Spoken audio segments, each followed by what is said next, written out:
Okay. So now I'll just make some introductory remarks. First of all, I'd just like to welcome everyone here to SOAS. SOAS has a long tradition in Tibetan studies. We have the oldest position in Tibetan studies in the United Kingdom, which was David Snellgrove, and in recognition of him, as Charles just mentioned, we now have our third full academic post, the David Snellgrove Chair in Tibetan Art History. So we have someone who does Tibetan Buddhism, that's Ulrich Pagel, me, who does linguistics, literature, and history, and then Christian Lucianitz, who will be coming to do art history in the fall. As a part of our program of Tibetan-related activities, one thing we like to do is this outreach series, where we have lectures and other events organized with organizations, let's say, outside of academia. And we're very happy to be hosting this event tonight with Londony. And what's the purpose of this sort of thing? I think most organizations to do with Tibetan studies are either, let's say, interested in the Tibetan political issue, or in Tibetan religion as various Dharma centers. So I think what we see here is providing a sort of bridge between the sort of strict academic study of Tibetan and then people who may be interested in Tibet for other reasons. And tonight we're going to be talking about something that, let's say, accrues a certain amount of controversy. And I feel like, kind of because of, let's say, the kind of feedback we've gotten in the run-up to this, that it's necessary to be very explicit about the intention of tonight's event. This is not going to be a debate. We're not going to decide who wins or score different people's presentations.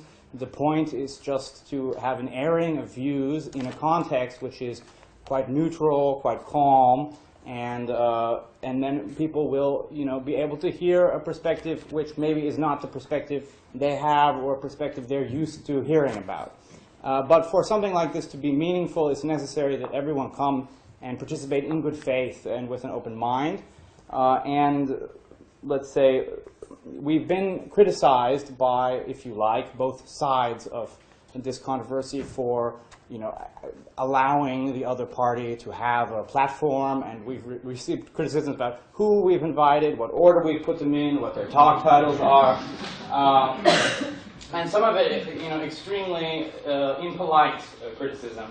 So this had made me somewhat nervous about tonight's event, and as a consequence of that, we've decided that it would be unproductive to field questions from the audience. So the structure of tonight's event will be that each of the speakers will have 10 minutes to say whatever he or she likes, and then once everyone has spoken, then I will have 10 minutes where I will see my role as effectively making observations that have occurred to me, let's say, if you like, as an academic. Yeah? So I will try and judge what people said or think about what people said in terms of the structure of its argument or the broader historical context, and make whatever observations seem to me to be appropriate. And then we will run through everyone again with 5 minutes for each person to correct what they may see as a mispresentation of information in someone else's talk, or to use that 5 minutes however they like. And then that sort of 10 minutes and then 5 minutes will constitute, if you like, the dialogue aspect. So if someone feels like his views have been misconstrued, or some important facts have been ignored, that will give everyone an opportunity to make some kind of clarifying statement. And then I will end by thanking you all for coming. So that should be quite straightforward. Okay. So the last thing that I'd like to do in my introductory comments is just to give a kind of very thumbnail sketch of the question, if you like. it's possible that someone here, this is the first they've heard about Dorje Shugden. Possible someone online will just happen to be, wandering onto this site from somewhere else.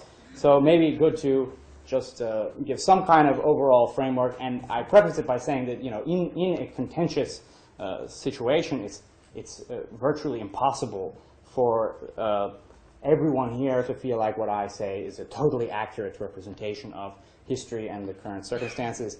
So, I'm sorry. Yeah. In particular, I found that there's a lot of as often with controversial things, there's a lot of sort of terminological hornets' nests, and so I've tried to pick terms that haven't been vexatious. Yeah. So I think so this is the context that I feel like is appropriate. Yeah. So for starters, there are 4 major sects and many minor sects of Tibetan Buddhism. The Dalai Lama is the highest reincarnated Lama in the Gelug sect, although he's not the titular head of that sect. That's something that some people are sometimes confused about. Dorje Shugden, as a practice, came into the Gelug sect from the Sakyas, like most ritual practices. The Gelug started, they're the most recent sect. They had to get their ritual practices from somewhere. In the 18th century. And then in the early 20th century, there was a figure by the name of Pabonka Rinpoche who was very enthusiastic about the propitiation of Dorje Shugden. And so that practice has become very associated with him and, let's say, with traits of his outlook and way of doing things. Yeah. And so maybe I'll say just a word about that. Pabonka is a very, shall we say, orthodox Gelug. He saw himself very much as a Gelug. And in the context that he did sort of evangelical work in eastern Tibet, promoted the Gelug school at the expense of other schools. Every school has people who look after orthodoxy. The 14th Dalai Lama, when he left Tibet, found it appropriate to try and emphasize a kind of a sort of ecumenical outlook.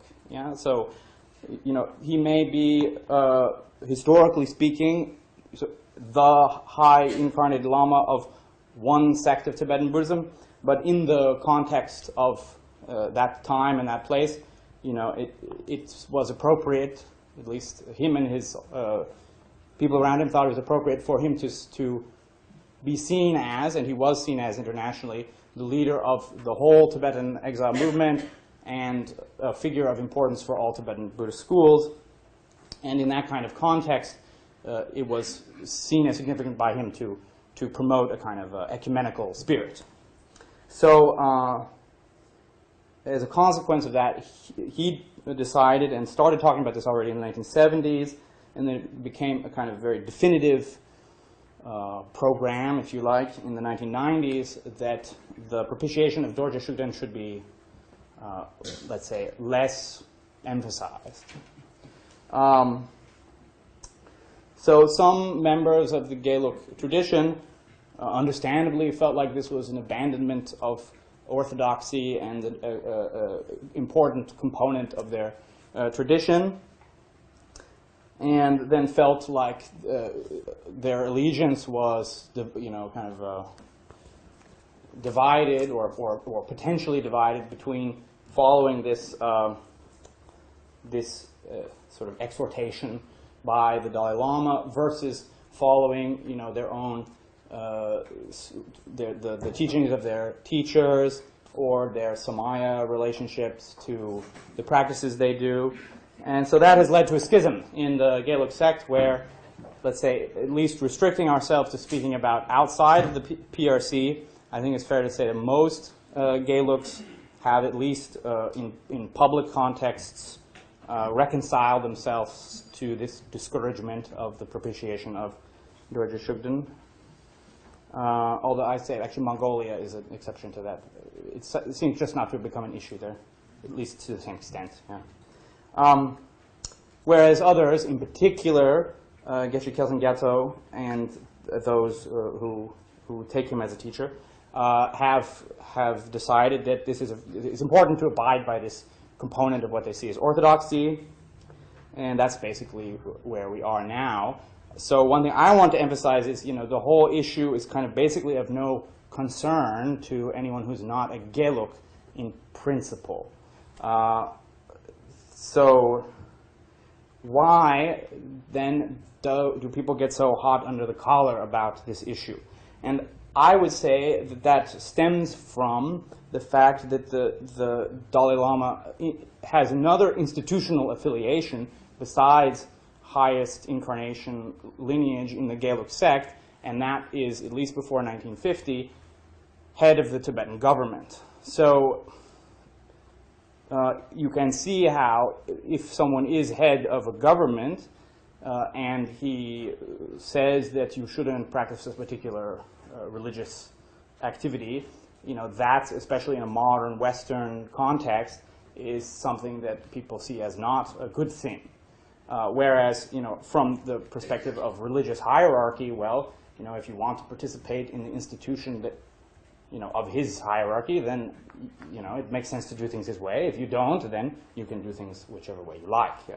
So I think that's kind of the origin of kind of, in a sense, the contentiousness and the hurt feelings have to do with the kind of traditional dual affiliation of the Dalai Lama and him trying to negotiate those affiliations. Yeah, so I think that's what I wanted to say by way of introduction. So now we will have our first speaker, Kelsang Rabden, and he will have 10 minutes.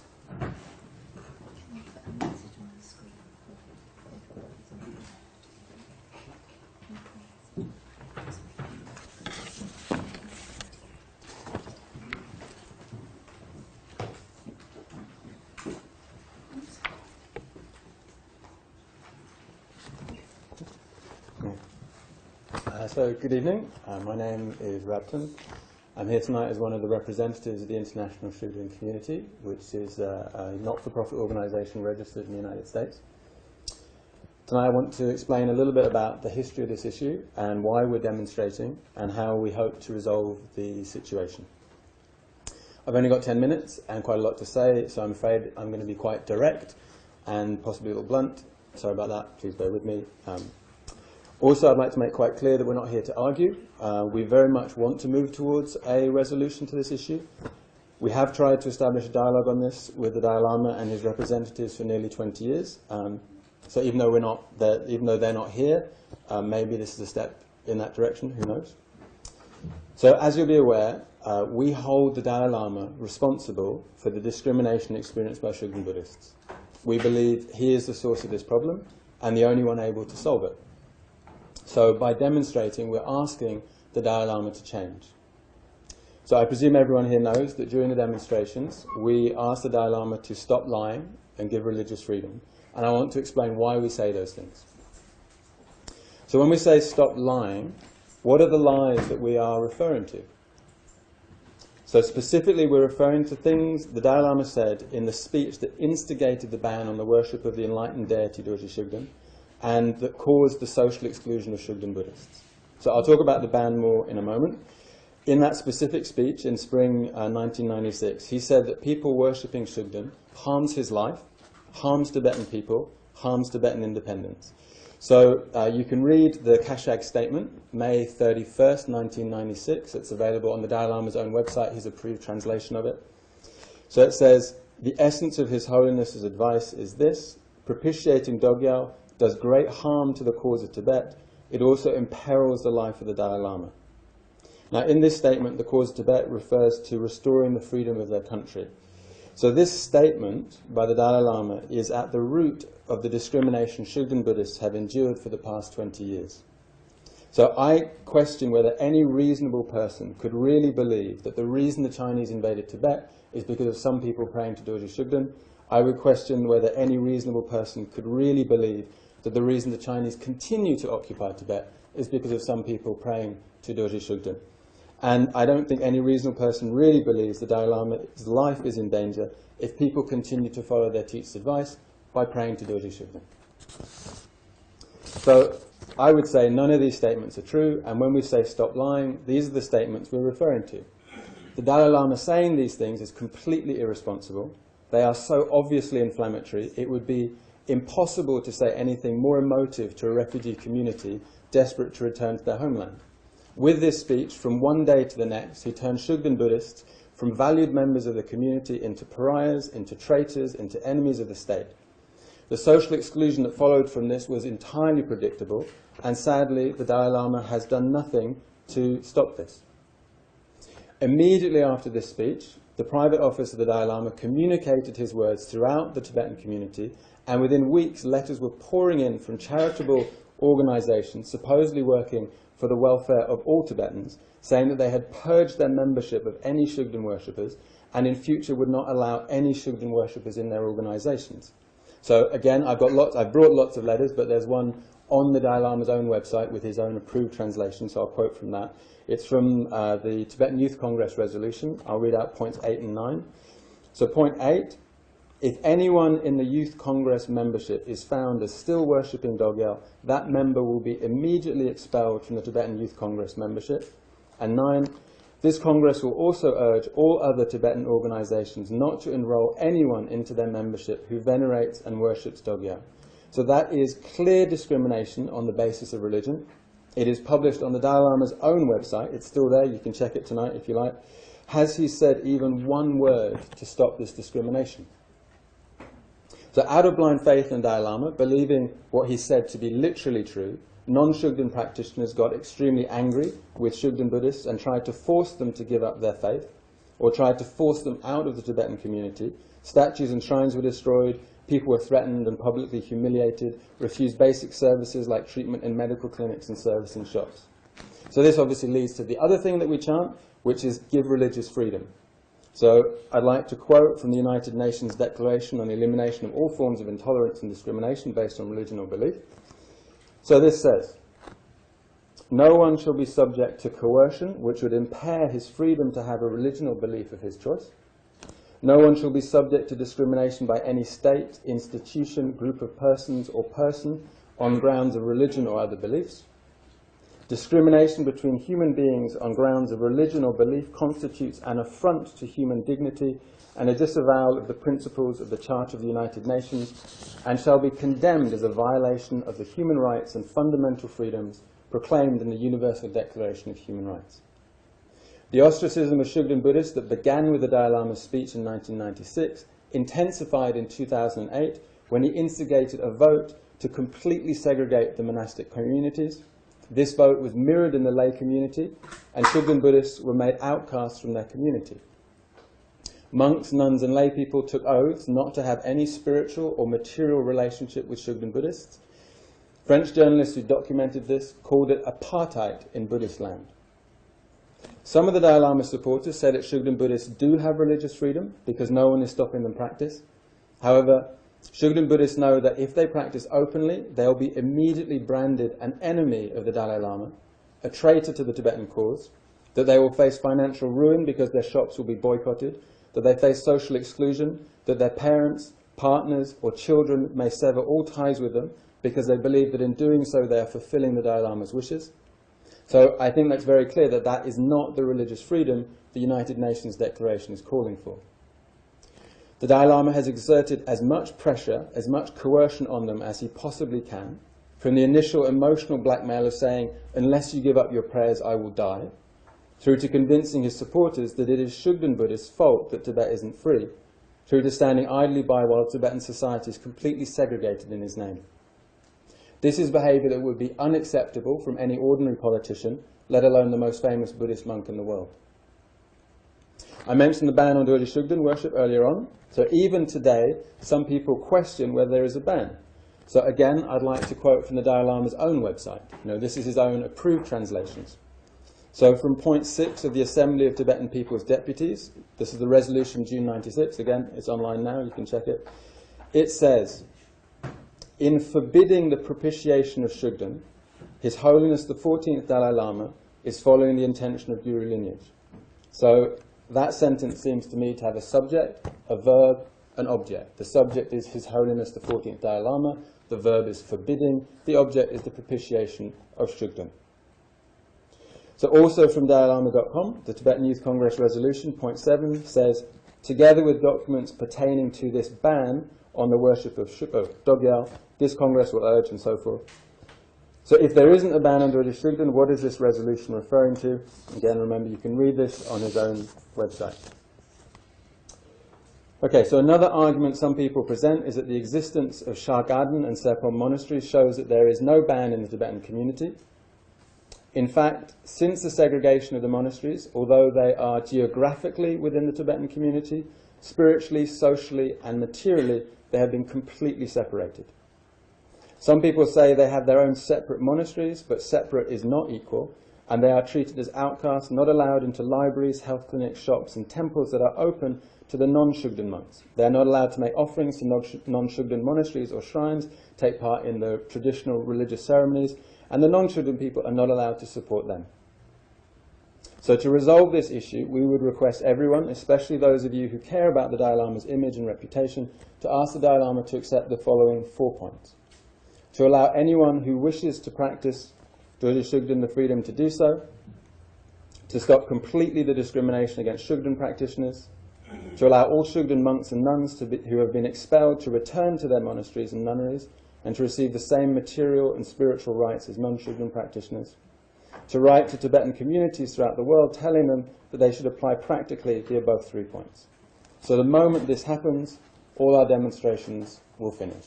I don't think any of those requests are unreasonable. We simply want these people to have genuine and complete religious freedom. If that happens, all of our protesting is finished. So I was billed, that's my speech, I was billed to talk on a different topic. I hope you weren't disappointed that I changed it. If you are interested, we have plenty of these leaflets, Retting Lama, How He Chose to Follow Dalai Lama, that has the essential points of the talk that I was billed to be giving. This felt a little bit more meaningful in the context.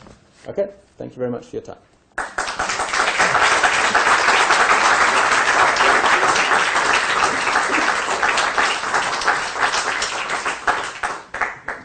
Geshe Tashi Tsering is our second speaker.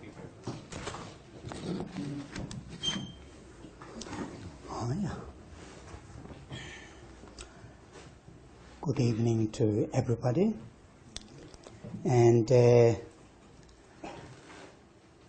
I'm here to talk on this issue from a personal level. I'm not representing any institutions, any individuals, rather than myself. I think that should be made very clear. Also, the points that I'm going to raise are my own personal views. Now, my first point is this.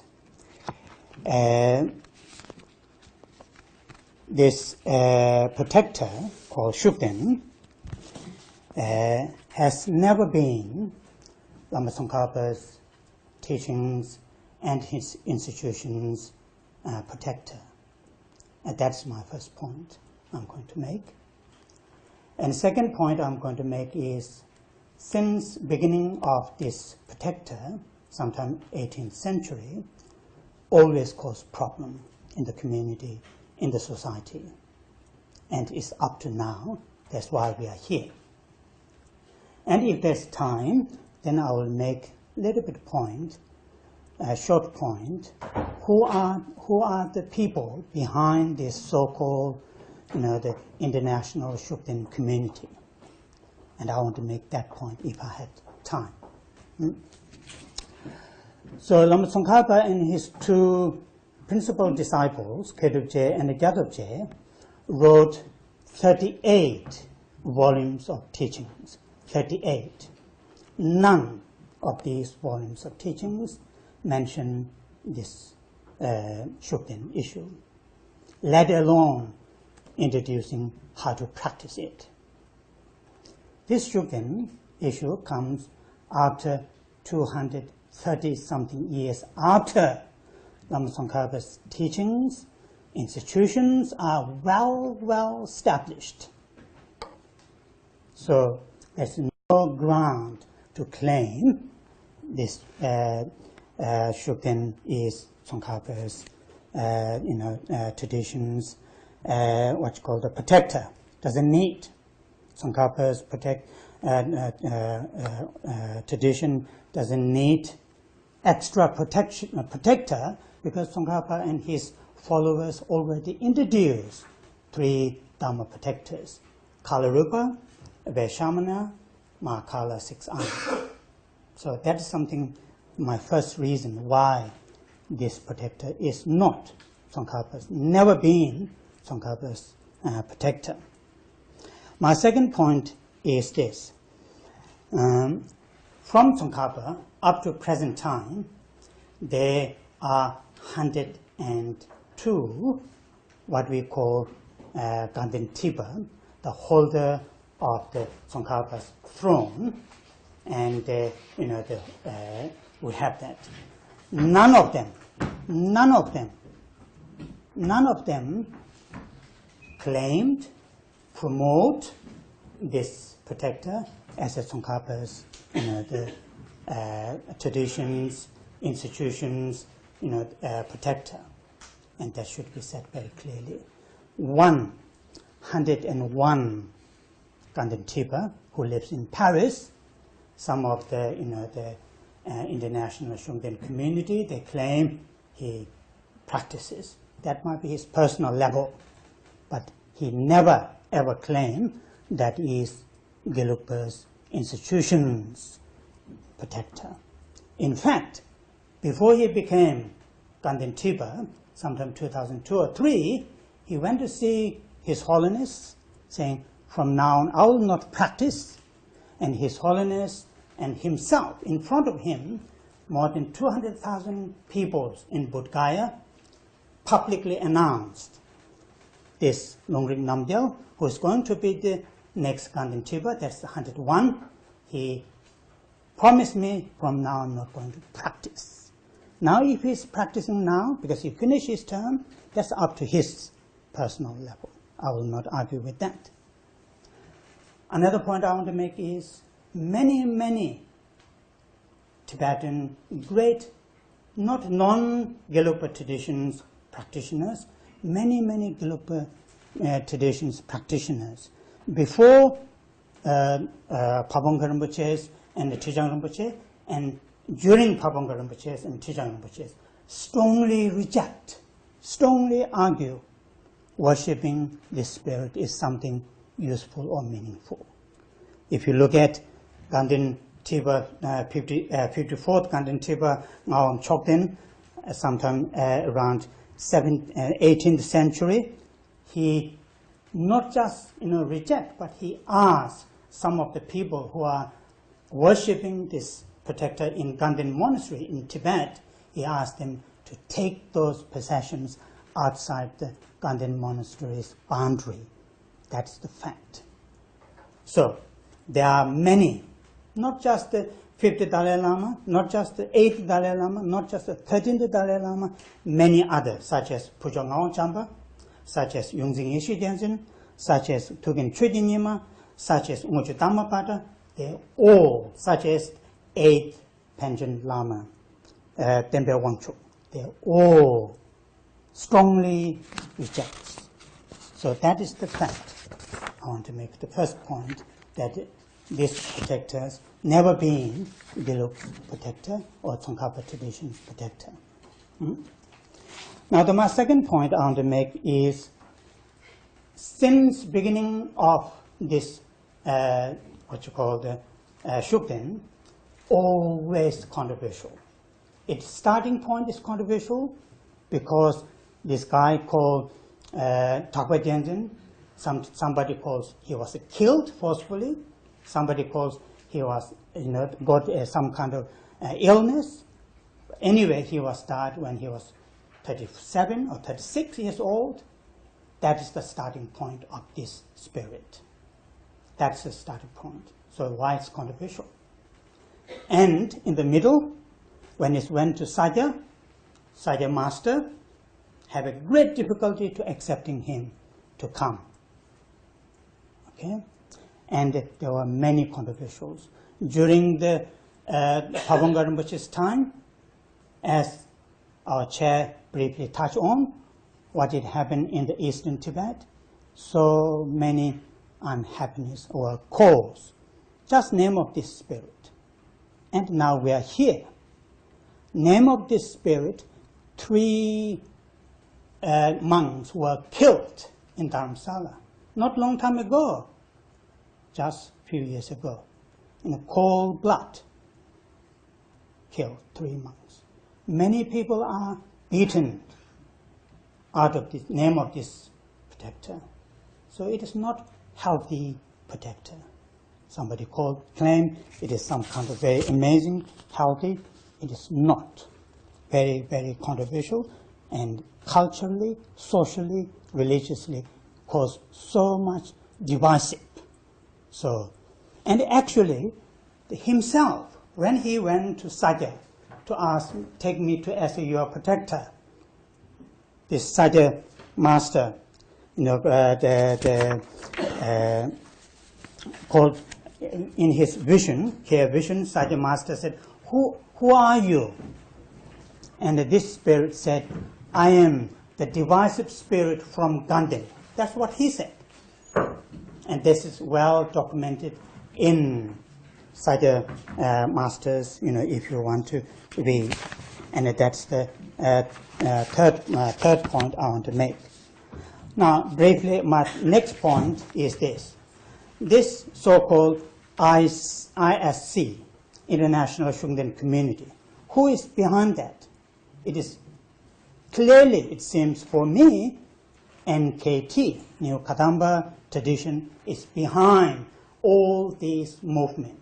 They started called Western Shugden Society, sometime in 1996 or 7, then called Shugden Support Society or something like that, as something I can't remember clearly. Then also now they use this term, ISC. All, if you look at people who are there demonstrating, I would say quite sure, if not 90%, 80% are from NKT. And what the earlier speaker said, we want to say that, sorry, yeah. I'm going to have to ask you to take a seat. That's fine. Thank you. Yeah. Sorry.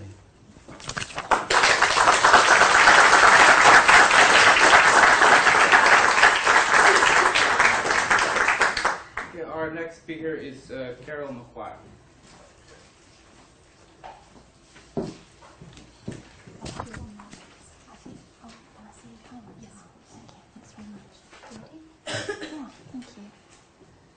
Hello, thank you for asking me to speak. I'm speaking here as an NKT survivor. I was in the NKT for 12 years, practicing Shugden. I was ordained for 7, and I left in 2006. So I will just speak my personal views as a survivor. So I will speak about what I think Shugden practice is in the New Kadampa tradition, in the NKT. I believe that the NKT is a closed system that needs to silence those who could interfere with its claimed authority. I will argue that the NKT uses Shugden to do this. Shugden practice in the NKT doesn't look like and isn't used in the same way as Shugden protector practice in traditional Tibetan Buddhism. Shugden is used by the NKT as a psychological technique to silence and control the most committed insiders using meditation, and secondly, to silence critical outsiders, for example, using Shugden to demonstrate against the so-called human rights abuses of the Dalai Lama. These demonstrations also, importantly, have kept insiders from asking awkward questions about issues back home in the NKT, such as the sexual misconduct of senior teachers in the past. The NKT fiercely protects its own renown or reputation in the West. NKT students have reluctance and even fear of speaking out about possible abuses within the NKT for fear of the consequences, such as criminal arrest, being sued for libel, or social exclusion. There are enough documented cases of the NKT making legal threats against speaking to understand this is valid fear. But Shugden isn't often mentioned in complaints by NKT survivors. They usually complain about issues of control leading to a lack of kindness. But Shugden practice is the essential practice of the NKT. Praises, offerings and requests to Shugden are made every day in every NKT centre all over the world. To be an NKT centre, you have to do these prayers. And every qualified, pure NKT Dharma teacher is supposed to practice the NKT Shugden meditations before giving any teachings. As Shugden practice is the essence of the NKT and critics of the NKT need to be silenced, then if the Dalai Lama criticises Shugden, we have to conclude that the Dalai Lama must be silenced too. But the Dalai Lama isn't criticising the NKT, he's only criticising Shugden practice. The murmur of the bad reputation of the NKT isn't coming from the Dalai Lama. That's mostly coming from ex-NKT members like myself, who believe what we practiced in the NKT caused us harm, and once we've seen how Dharma is taught elsewhere.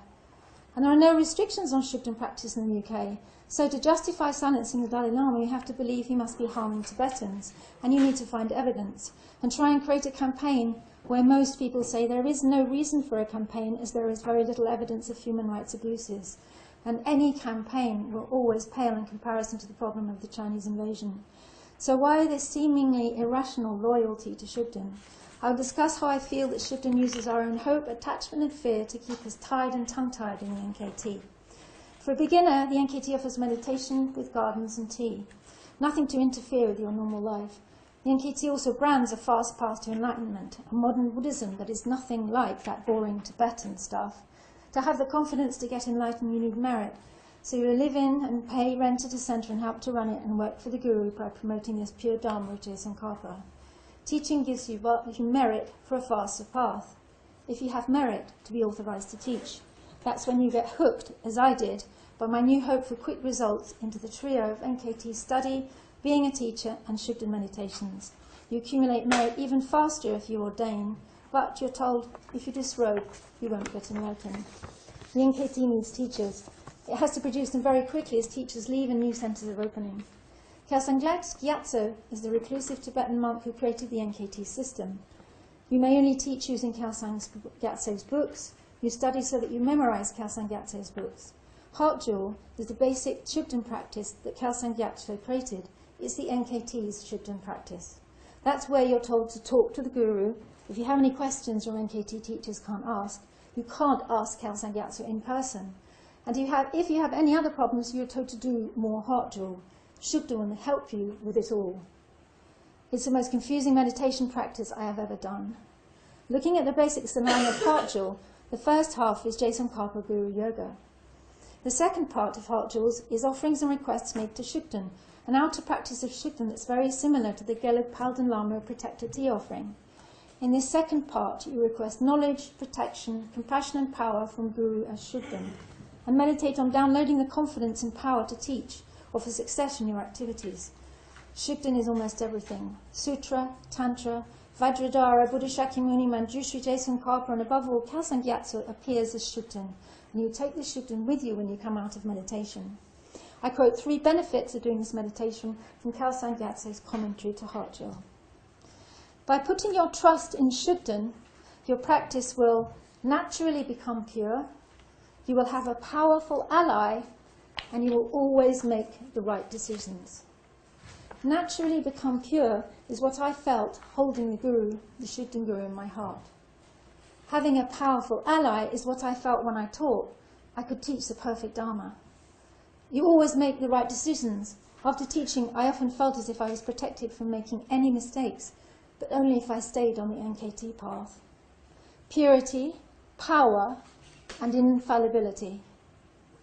In time, this practice led me to feel, and other teachers around me, that not only was the Guru infallible and could make no mistakes, but that I myself was also, without any fault in any decision I made, completely pure and powerful too, and not only during teachings, every day, with everything I did. With my Guru's blessings, I can accomplish anything. This feeling is blissful to gorge yourself with and addictive. You aren't ordinary anymore. You're extraordinary and special on this unmistaken path. So you have to protect this absent Guru, which is this power you now possess. You have to protect his good renown and his pure lineage. So you go to the demos and join in the defamation campaign, as I did from a distance. Because without Shugden, you think there will be no lineage in the teachings. I started to act as if I would do almost anything to protect my access to that feeling of power and control. What else could it be but the power of the lineage? But isn't this twisting of the concept of the purity of the Dharma into our own purity, power, and unmistaken actions as NKT teachers exactly the Shugden of distorted aspiration that causes His Holiness the Dalai Lama's concern, and the real unvoiced harm the NKT system creates? As a perfect NKT teacher, you feel no sense of personal responsibility for the harm your actions could create. While in the NKT, I increasingly saw this system as a hope I was holding up, and feeling that doctrine of purity, infallibility, and power in my teachers led to my conflicts with them. Good teachers I have met since show you what to look for in your own mind, as they know it in their own minds already. It's not about control.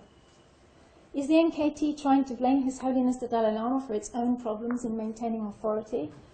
But surely by trying to silence His Holiness, NKT students are also silencing their own inner critics or intuition, their own capacity to see what might have gone wrong.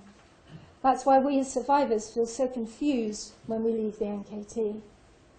As long as Shugden practice feels so good, and Khalsa Gyatso is conceptually confused with Shugden, then NKT followers will remain deeply attached to the Shugden Guru, fearful of stopping the practice without breaking Samaya and going to hell, and fiercely protective of what appears to them to be perfect as it makes them feel perfect.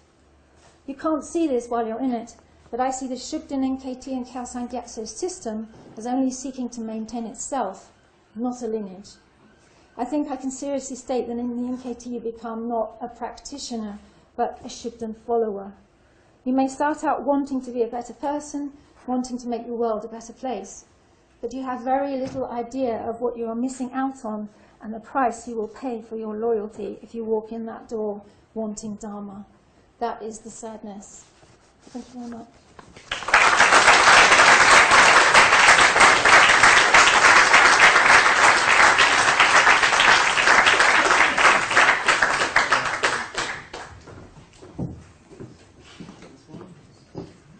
Yeah, that one.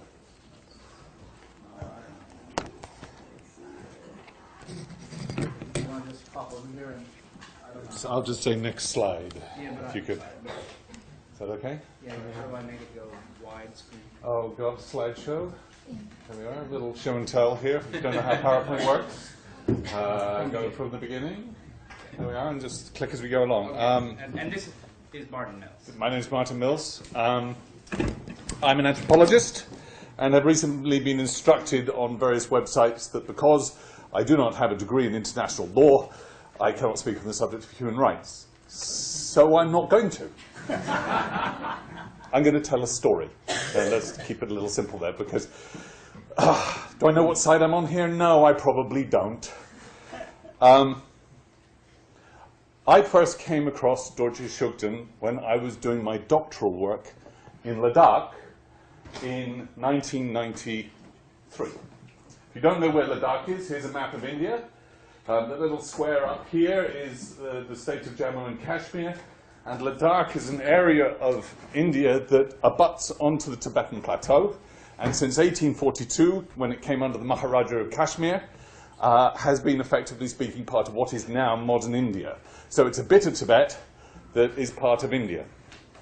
It's important to note in that sense that for a couple of hundred years, it was not under the jurisdiction of Lhasa.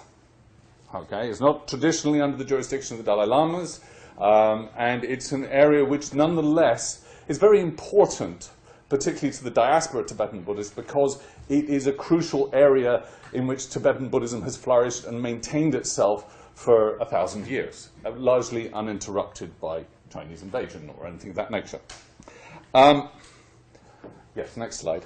The work that I did, initially rather naively, I went and did my PhD. I wanted to write a book about a Tibetan monastery and how they work. I'm an anthropologist. What we do when we do that is we go to a place, we dig in, we ask lots of favors, and we stay put for, in my case, 1.5 years. And I lived in this monastery here. I shan't name it because we won't go there. But you know, if you read my book about it, you'll know where it is. If you read my most recent article that you can find on the web, then you know you'll know all of this. But I don't want to get bogged down in those particular details. This is a Gelugpa monastery. It belongs to Ngari Rinpoche. It is part of a series of monasteries that belong to Ngari Rinpoche, who's the Dalai Lama's younger brother, that are in Ladakh. As you can see, it's in a rural area. At this point in time, it was 7 days' walk from the nearest road. Rather unhappily, it's now 4 hours' walk from the nearest road, which is a shame. It's a Gelugpa monastery. It was founded by Changsem Sherab Zangpo a little after Tsongkhapa. And they extraordinarily kindly put me up for 6 months while I stayed and studied their rituals and did all of those things. A crucial part of this, next slide, well, I'll say a crucial part. A part of this was the fact that it was a Gelugpa monastery in 1994 that had Dorje Shugden as a worldly protector. Now, I'm going to say that bit here because that's an important, crucial distinction. From the NKT's perspective, Dorje Shugden is a wisdom Buddha. Okay? From Ladakhi's perspective, he's what's called a Jigtenpela, a worldly deity. He hasn't achieved enlightenment. But those two things often go together, and they are kind of put together under that word, Dorje Shugden. And I don't want to get bogged down in the theology of that because that would go on forever.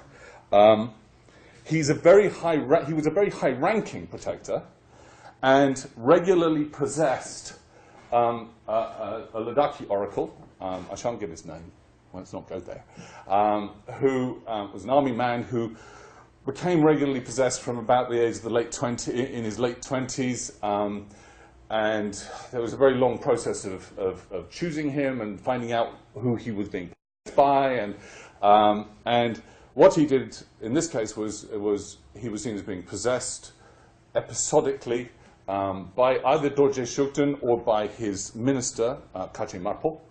And he would, as you can see, kind of wear the appropriate robes and everything on those lines.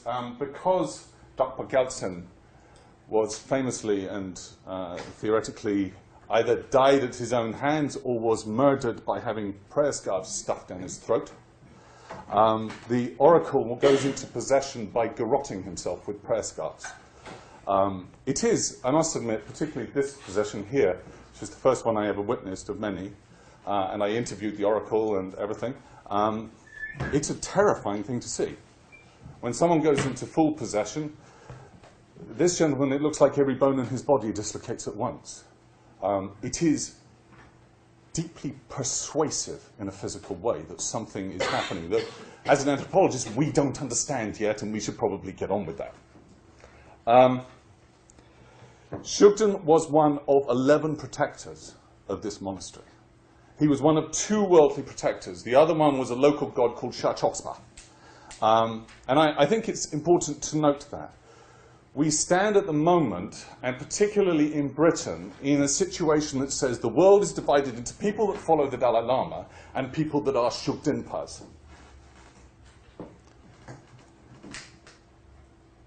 This lot here would never call themselves Shugdenpas.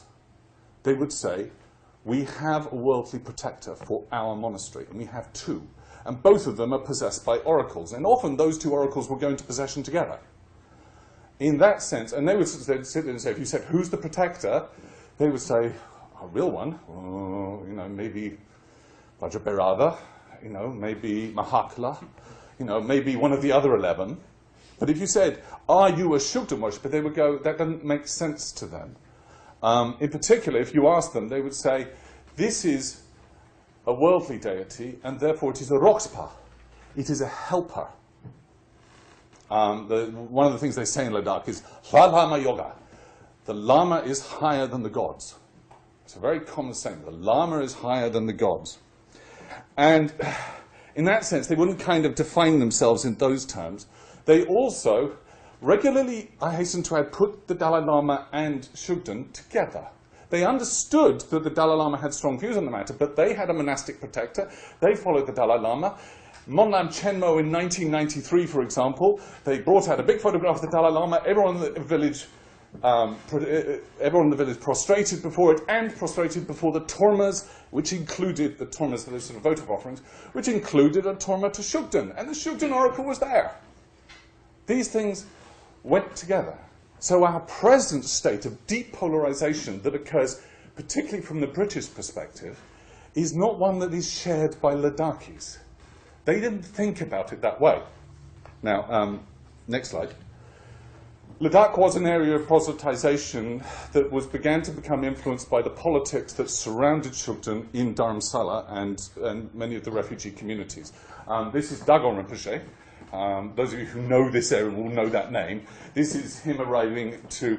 Actually, he did arrive to give various teachings on a variety of things, such as the 13 Vajrabhairavas and a variety of things, including Shugden. This is him arriving in the village here. Just to give you a sense of, if you're not used to this, this is him, this is his handout, this is everyone in the village receiving a blessing. Ladies first, in this case.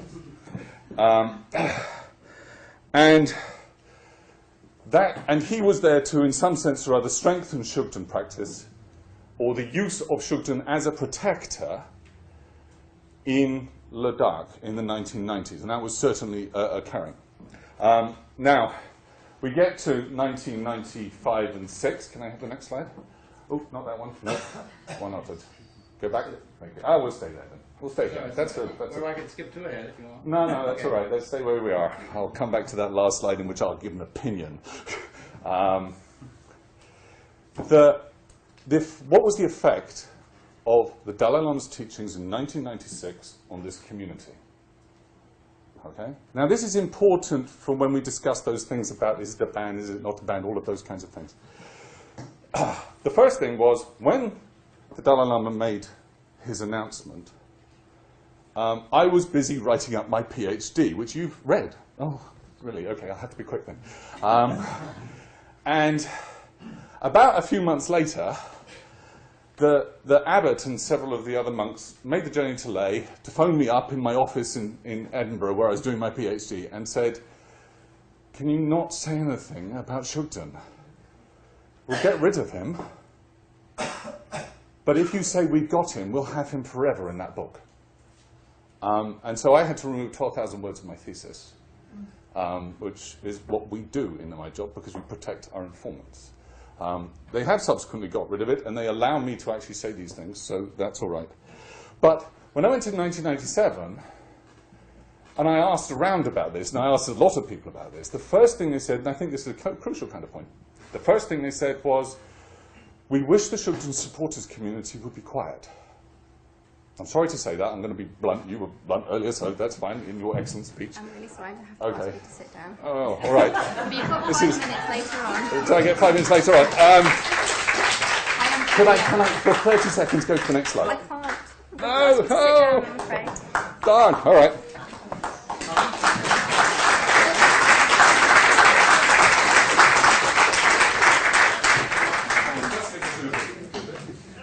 I'll leave it open to that slide.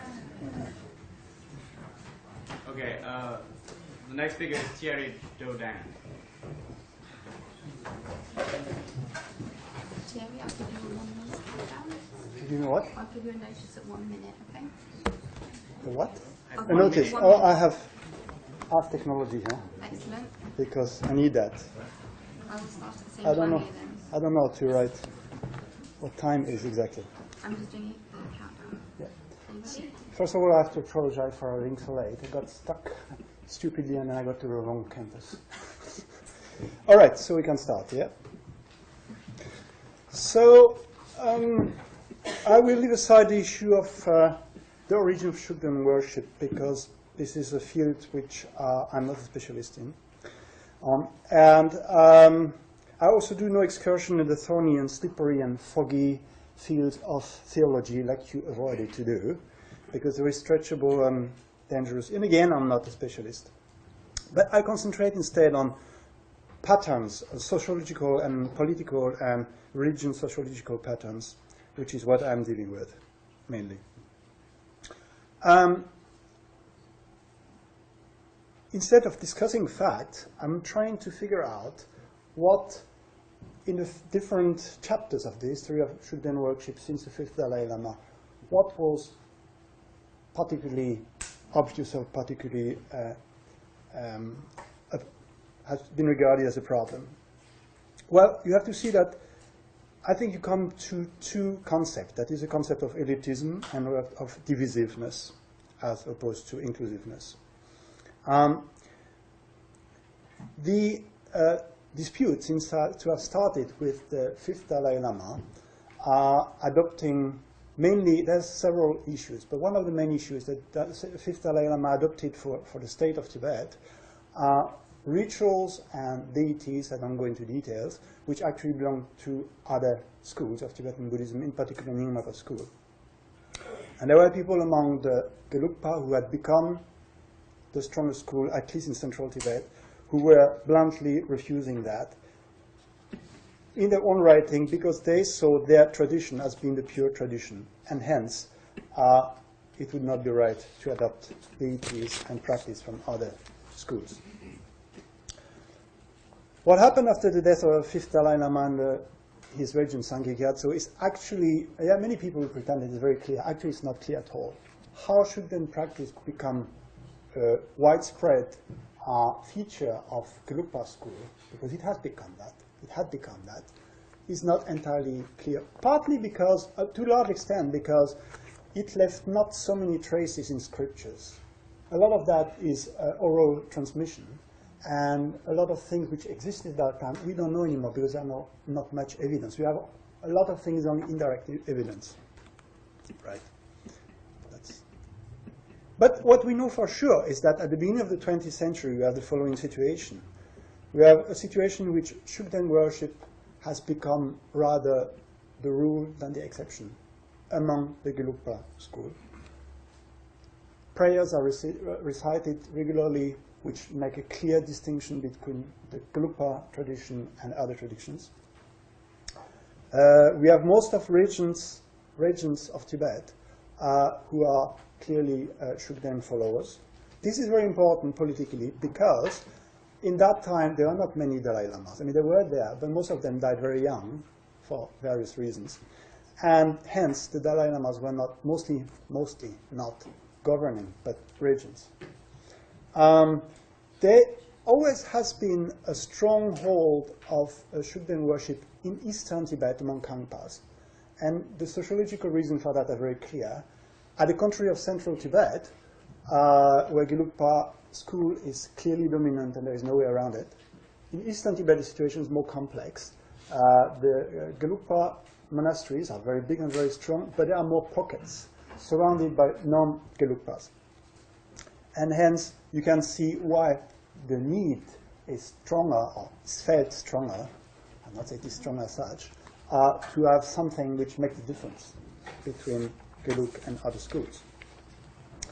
An important episode in Tibetan history regarding the Shugden is the relationship between the two monasteries of Sera and Drepung.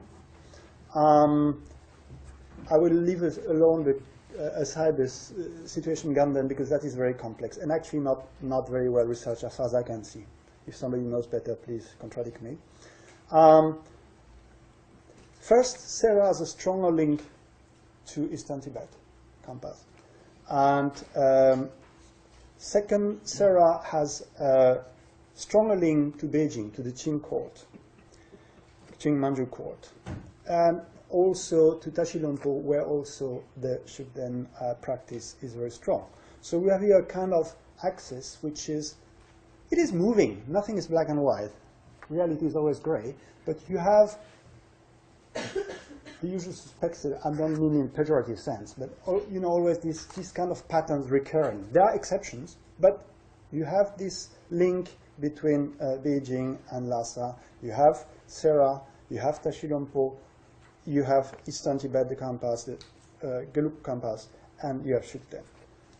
And always the circle of the Shugden worshipper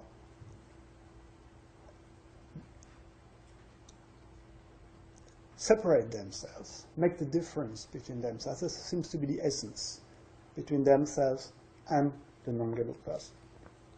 which from the point of view might be right. I'm not criticizing that as such. But I think it is important if you want to understand the situation from a social and political point of view. Then we have the chapter of Pabongka Rinpoche. Pabongka Rinpoche has been universally recognized as one of the greatest Tibetan scholars. There is no doubt about that. He's recognized outside the Gelugpa school as such, but also very strong, very, very strong in recent century, definitely the strongest detractor of Shugden, and a detractor of Gelug supremacy. It is a little bit, there is a discussion as to how important his role really was. There are people now who say, who tend to be anti-Shugden, and who say actually he has really introduced it.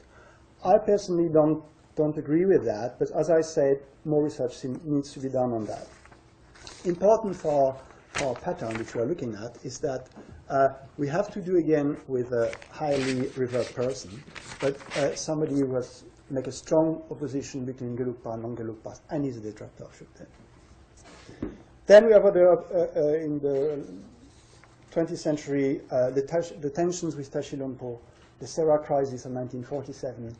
Again, Shugden plays a role in that.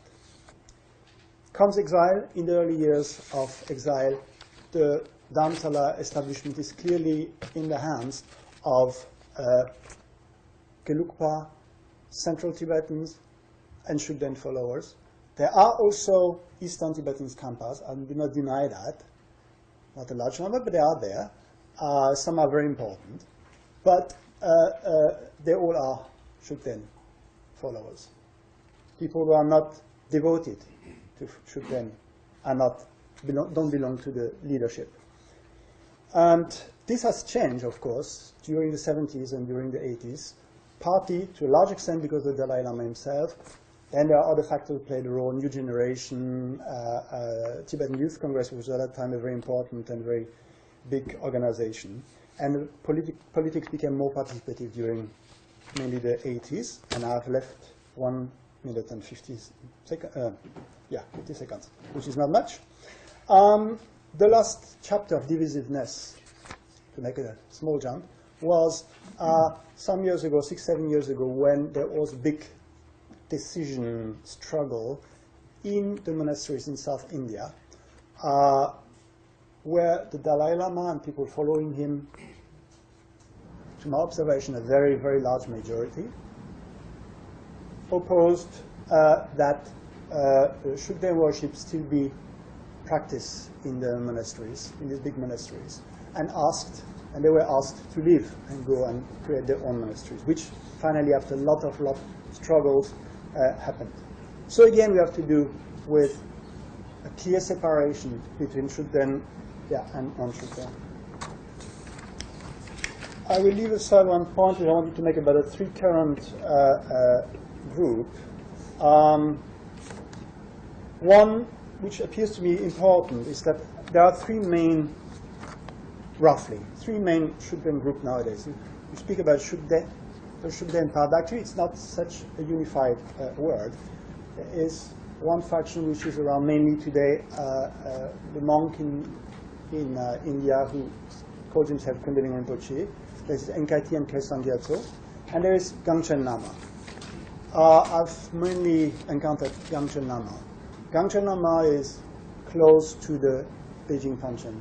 Gangchen Lama is supporting the construction of Shugden statues in different monasteries in Tibet. He was behind the intronization of Gonsar Rinpoche, which has been published very much in the last couple of weeks. Hi Thierry, I'm going to have to ask you to... I'm finished. Yeah, brilliant. I'm finished, actually. Thank you.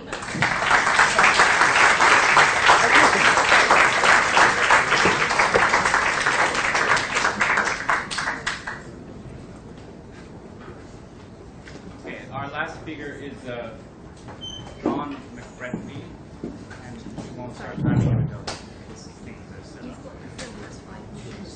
Do you need to stop at 5 minutes? Can't you want your film to do what you do to give me 1 minute and a second, 4 minutes, or just 5 minutes? Let me know.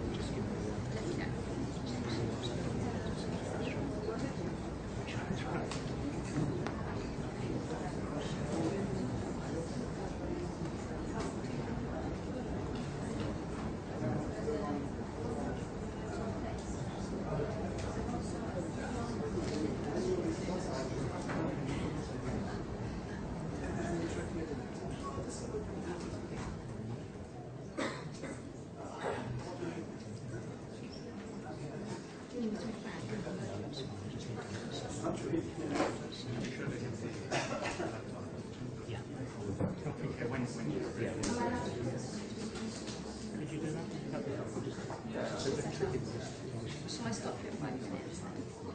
And it's exactly 5 minutes. Millions of people throughout the world, Tibetans and non-Tibetans, believe that Dorje Shugden is an enlightened deity, an emanation of the wisdom Buddha Manjushri. We have valid reasons for this belief, this beneficial belief. The practice of Dorje Shugden increases the power of meditation on compassion and wisdom and helps to protect the development of compassion and wisdom in the world, two qualities so badly needed in our modern times.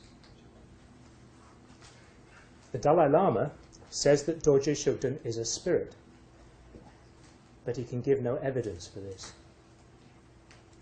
He claims that Shugden practice shortens his lifespan and harms Tibetan independence, but he gives no evidence for these claims. Following his own political aims, in 1996, the Dalai Lama banned the Buddhist practice of Dorje Shugden.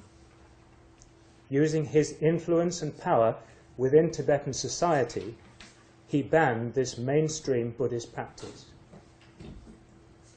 Since then, to the present day, the Tibetan population worldwide has been divided by this ban. And the Buddhist world is also divided because of this ban. This ban has caused continuous persecution and immense suffering. Before the ban, Tibetans lived together harmoniously, both Shugden practitioners and non-Shugden practitioners, like brothers and sisters, happily sharing monasteries, shops, hospitals and schools. Now they have been forced to separate, and the peace, trust and harmony have been destroyed. Since the ban and its enforcement by the Dalai Lama's supporters, Shugden practitioners have been forced to choose. Either sign an oath to give up the practice of Dorje Shugden, or suffer loss of human rights, persecution and violence. Monks refusing to sign the oath were expelled from their monasteries. In 1 month alone, February 2008, 900 Shugden monks were expelled from their monastery. People who refuse to sign the oath are ostracized or expelled from their communities. They are denied basic human rights. Shugden practitioners are banned from entering shops, restaurants and hospitals. Whole communities are segregated. Families have been divided. Tibetan government employers were sent letters saying that if they did not give up their practice of Dorje Shugden, they would have to resign their jobs. The harm caused by this ban extends far and wide, beyond the Tibetan community. 3 years ago, a lawyer requested me to help a poor Shugden practitioner from Mongolia who was seeking asylum in the UK. While he had been a monk in Mongolia, he had suffered false imprisonment and terrible abuse and torture for his refusal to abandon his practice of Dorje Shugden. After escaping from Mongolia while living in London, he had been badly beaten up in Paddington by fanatical Mongolian supporters of the Dalai Lama. At our first meeting, he kept asking me to prove that I was a Dorje Shugden practitioner, because he was terrified of being persecuted by supporters of the Dalai Lama. He had lost everything. He understood clearly that the source of all his unnecessary suffering was the Dalai Lama, whose power and influence even pervades Mongolia. Shugden practitioners suffer discrimination and segregation. They live in fear for themselves and their families. Some have been threatened, physically harmed, and even killed. Why? Simply because they would not give up their religious freedom to practice Dorje Shugden. I'd like to play a a short video just to illustrate some of these points. That's on. Get this to work. And to show really that the Dalai Lama's role in this suffering.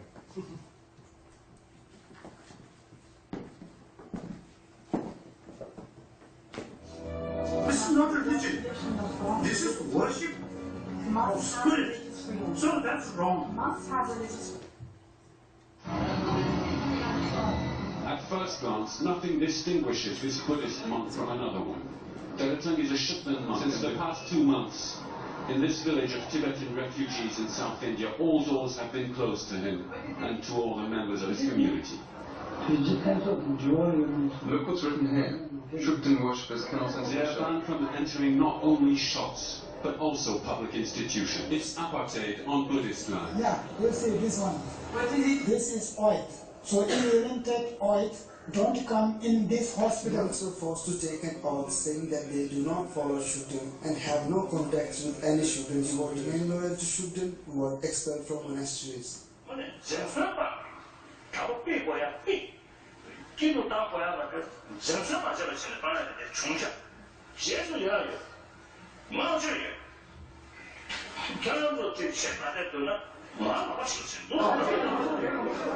Aren't you ashamed to bring us such trouble?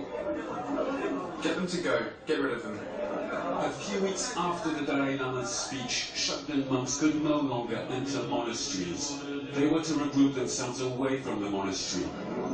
Henceforth, they would be regarded as rebels, traitors who turned their backs on their master. Geisha Lobsang Donden, 72 years old. On the one hand, we cannot speak with the Dalai Lama. On the other hand, we have no choice but to act against his words. I keep thinking, if only I were already dead. Recently, I've come to know that religion is no more birth freedom. We've been given two choices of either worshipping His Holiness the Dalai Lama or the deity Dorji Shugden. If we choose deity Dorji Shugden, we are treated as outcasts. In India, outcast is treated as the worst punishment for a person that you can ever give.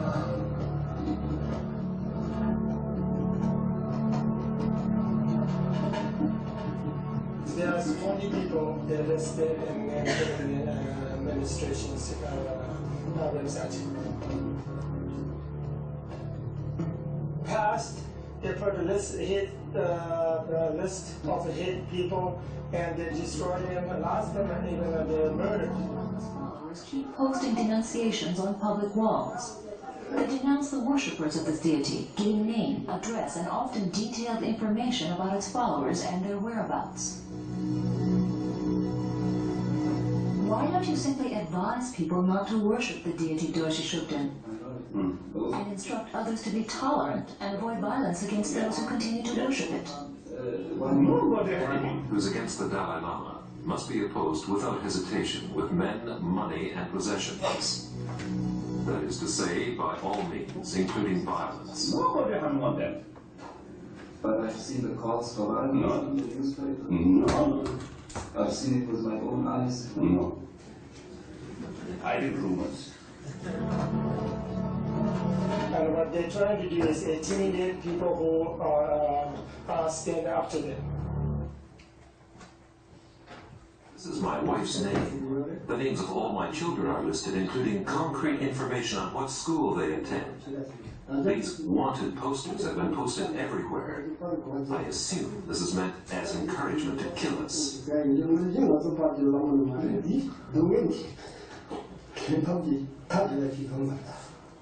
But one can't simply wipe away devotion to this deity. Our fathers and our mothers died. The Chinese killed them. Though this was terrible, it didn't strike our innermost being. This ban, however, stabs us right in our hearts. The Shugden family was literally chased out of their residential area. About 100 people attacked us. Had we gone out of our house, they definitely would have killed us. Fanatical followers of the Dalai Lama tried to burn down this family's house. They broke into our house and destroyed everything.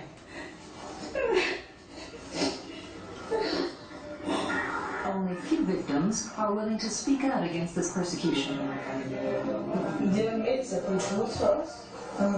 They said that no one is supposed to talk to us, and no one is supposed to have any contact with us.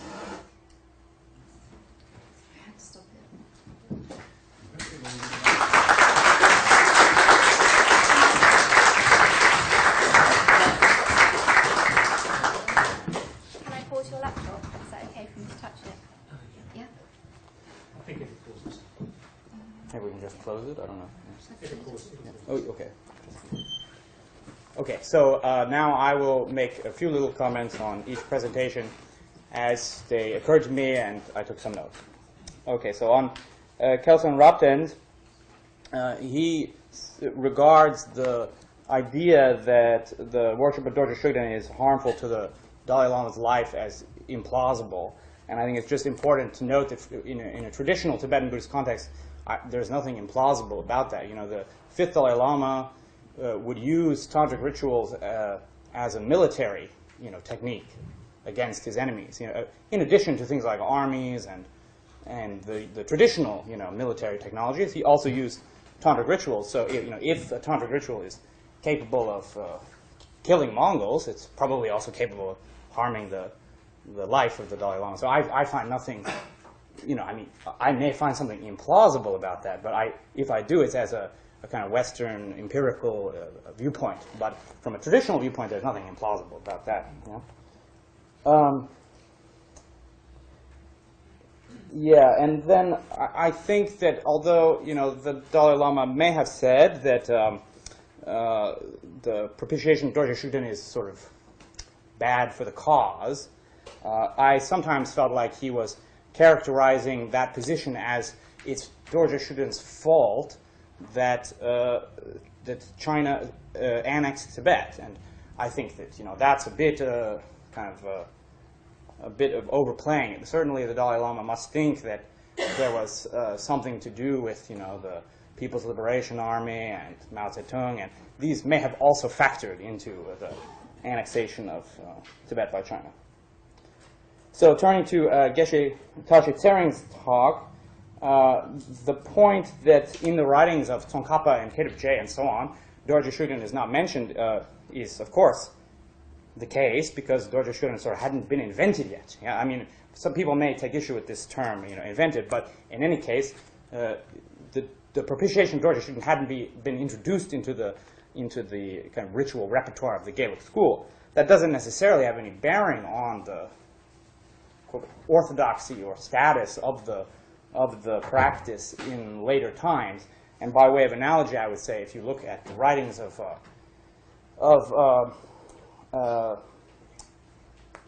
sort of some, who am I thinking? Thomas Aquinas. If you look at the writings of Thomas Aquinas, there'll be no mention of Our Lady of Fatima. Well, that doesn't mean that Our Lady of Fatima is some kind of worldly spirit who's doing evil. It just means that history moves forward. Yeah. I thought it was very interesting to hear this list of people in the past who had thought the propitiation of Dorje Shugden was problematic. But I think also that can be overemphasized. We saw from Martin's presentation, and then also in Thierry's, that let's say before the 1970s, within the Gaelic school, it's certainly the case that the practice of Dorje Shugden was seen as far less problematic than it is now seen. Yeah? So I think that's something to keep in mind. And then I also wanted to mention that several of the presentations hit or touched upon the origin of the figure of Dorje Shugden and the death of Trokpa Gyaltsen. I just want to point out that in terms of Tibetan studies, that story is seen as somewhat, let's say, maybe not. It may be that that's a story that only we can only have evidence of long after the events that are being described, and there are other explanations for how the propitiation of Dorje Shugden was introduced into the Gaelic school. So turning to Carol's talk, to the extent that Carol's talk was about her personal experience, there's far less to say about it. I found sort of one theme interesting with sort of 2 points, which is the question of kind of continuity versus change. So on the one hand, it sounds like the kind of ritual program within an NKT center is actually quite different from, let's say, a traditional Geluk ritual program as it might have been seen, let's say, in Lhasa in the 1940s. So, that doesn't necessarily mean anything. As I said, things change. But it seems a bit to contrast with this sort of kind of claim to orthodoxy, and just the name Nukadampa is definitely sort of claim towards orthodoxy, and yet in certain ways Geshe Kelsang Gyatso is willing to innovate in terms of the ritual program. So that's interesting. And then, but the other thing I noticed is some of the things she picked up as problematic, like sort of putting your teacher in your heart, the vow of Samaya, where you see your teacher is doing no wrong, the question of accumulation of merit and teaching in particular accumulating merit. These are all completely standard things in Tibetan Buddhism, which is not to say that they may not have been misused. Of course, tantric practice is seen as very powerful for leading to enlightenment, but of course also traditional teachers will tell you it's very dangerous. But I just wanted to emphasize to people who may not have context that many of these things she was mentioning are quite common, including something like the fear of hell, and then also sexual misconduct or sexual harassment is very well known in other Tibetan Buddhist schools. So it's important maybe just not to overstate how unique that situation might be. Turning to Martin's presentation, I hope we'll get to see the end of it in his 5 minutes. I found it maybe the most informative in a sense in terms of showing us what was the propitiation of Dorje Shugden like sort of before the flaring up of this controversy in a traditional setting. And it is clear that, let's say, for at least in that monastery in Ladakh in the early 1990s, this was just a normal part of the ritual program and was unproblematic. So then on Thierry's talk, I thought it was important. He emphasized the Fifth Dalai Lama and the Fifth Dalai Lama's use of Nyingma ritual practices.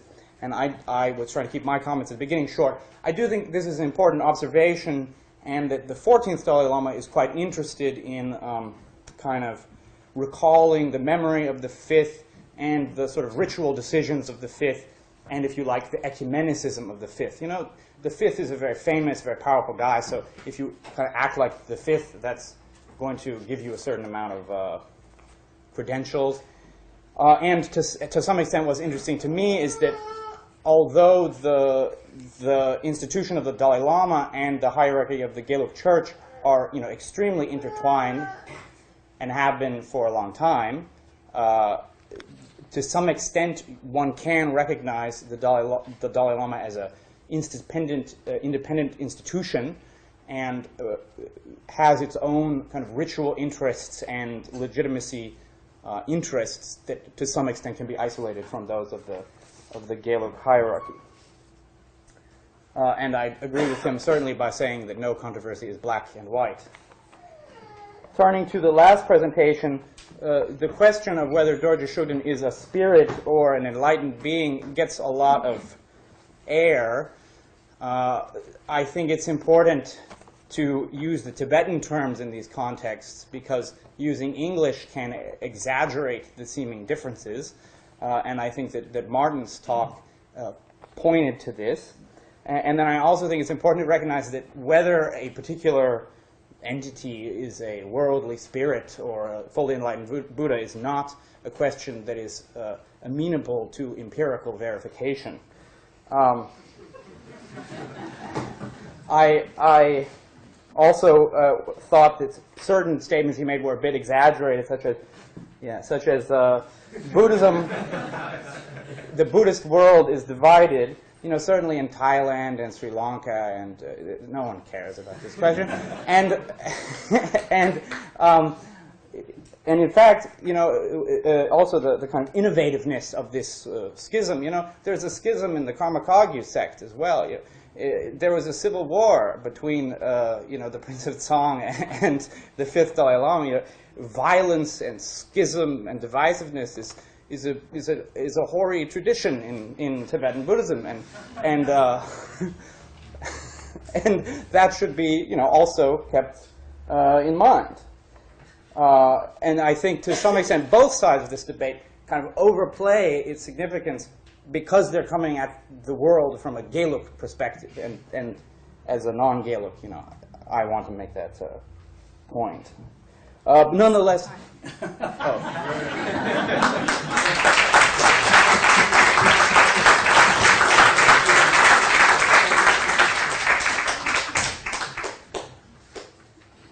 okay, where's my list of... Anyhow, now everyone will come again for 5 minutes.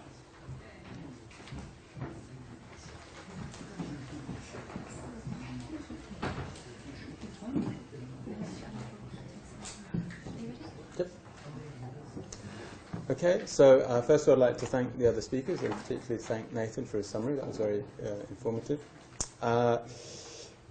What to respond to? So I think actually one of the points that Nathan made was that there is no way to determine whether a certain entity is an enlightened one or a non-enlightened one. At the end of the day, that's a question of belief. Geshe Tashi cited various sources.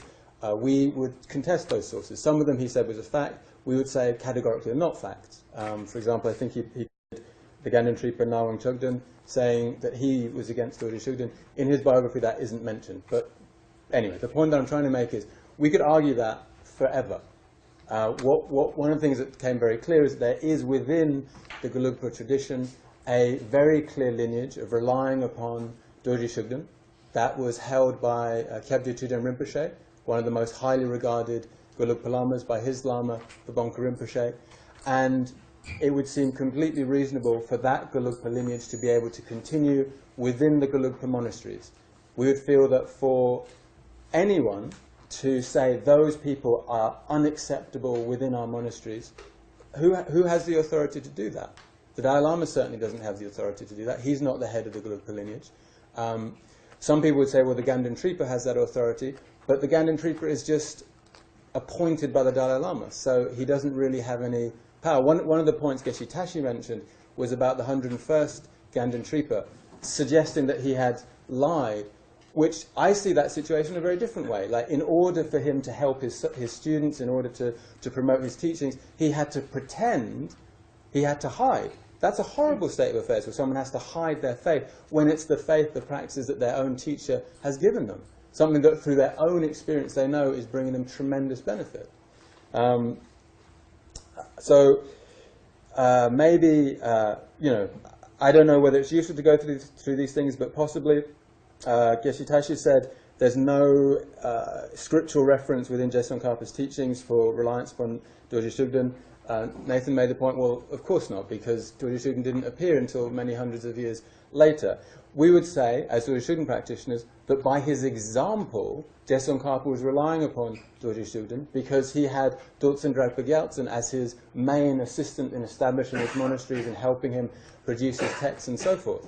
So for us, Dortsen Dragpa Gyaltsen is Dorje Shugden. So there's a very clear example of him relying upon Dorje Shugden in his lifetime. The notion that because Dorje Shugden isn't mentioned in Je Tsongkhapa's texts, therefore he's not a suitable protector for Gelugpas. Pauden Lama. Je Tsongkhapa never relied upon Pauden Lama. That's an invention that came later. But the Dalai Lama relies upon Pauden Lama. Is that not okay? What else do we have? So then the quotes he listed, these various scriptural authorities, they're disputed. You can look on the internet, you'll find scholars from the Dorje Shugden side disputing those quotes. It doesn't prove anything. We have our sources, you have your sources. Why not just let us believe and practice what we want and allow within the Gelugpa monasteries that very clear tradition of Gelugpa to continue? Why throw it out? How is that acceptable? Again, you know, the question of Pabonka Rinpoche's activities, that is highly disputed. Previously, that was not an accepted history. It was a certain group of people said he did those things. The majority of people didn't believe that. Nowadays, obviously, history is written by the victors. The Dalai Lama is now seemingly against Pabonka Rinpoche, and what is history is changing. You can read Geshe Lundrup Zopa's autobiography. He was alive at the time of Pabonka. He was alive during the time these supposed events are happening. He says the opposite was happening. He said Pabonka Rinpoche was just a very inspiring teacher. These slanders of him are completely unjust. He's a living testimony of having been there at that time. The Geshe Tashi, again, he mentioned violence, he mentioned murders. No one's been convicted of those murders. And yet, repeatedly, again and again and again, this slander is brought up for. Surely people have a right to be presumed innocent until proven guilty. No one has been convicted. And yet, again and again, there's this slander. How is that reasonable? And then maybe finally, if I have enough time, Martin made the point. If I can remember rightly, was that the Lama is higher than the deity. Very beautiful. In the Dalai Lama's own explanation of how he came to the conclusion that Shugden was not a reliable protector, he says the principal sources of this matter have been derived from Dhogyal divinations conducted before Lama and the decrees of the Dharma protector, Dorje Dragten Netchung, as opposed to what his teacher, Chidam Rinpoche, said. Thank you.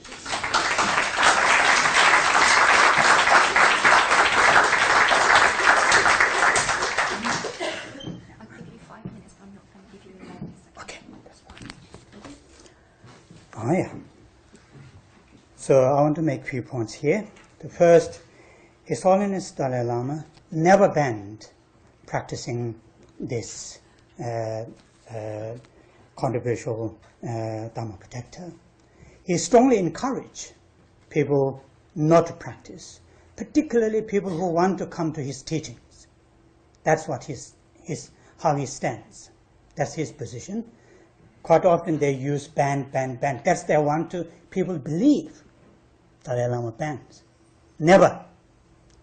And particularly the Khalsang, he quoted few saying, oh, look at the Dalai Lama's website. Actual quotation makes from Tibetan Youth Conference, Youth Organization's statement, not the Dalai Lama's statements. He quoted twice, saying, oh, Dalai Lama's actual quotation, he said, comes from Tibetan Youth Congress. And that is the fact.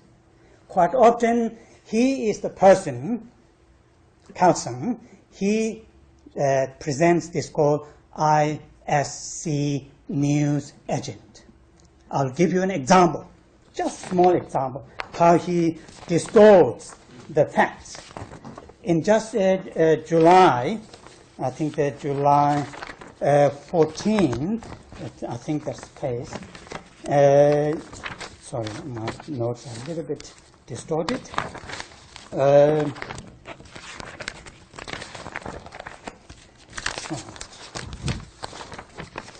Yeah, July, the 19th of July, he presented this, I think, the 10 or 15 minutes program in that ISC News. What he said, Dalai Lama claims his teacher, Trijang Rinpoche, Trijang Dorje Chang, encouraged him to abandon practicing Dorje Shugden. That's what he said. Dalai Lama never ever said Dalai Lama encouraged his tutor, Trijang Rinpoche, encouraged him to abandon. That's not the case. But in fact, what he is doing, he presents that, but also at the same time he shows as evidence is this, what His Holiness Dalai Lama's website said. That's what he showed in the screen. His Holiness Dalai Lama renounced practice in 1975 after discovering the profound historical, social, and religious problems associated with it. He did so with the full knowledge and support of his junior tutor.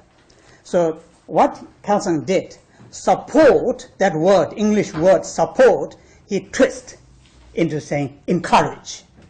These two words are totally different meaning. What His Holiness Dalai Lama is saying after his long-term observation on this issue, historically, in many different ways.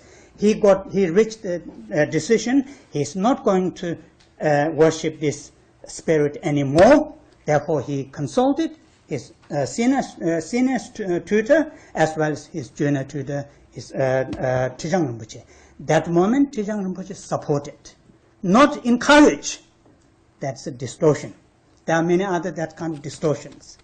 As one of the other previous speakers said, oh yes, they banned it and show some kind of dramatic picture. They never show those 3 monks killed in Dharamsala. Must show those two. Get a good balance. Must show the facts. It's much better than distortion. Then somebody, you talk about international amnesty. International amnesty's position on allegation abuse against worships of Tibetan deity Dhogyal Shugden, June 1998. Now the International Amnesty said this.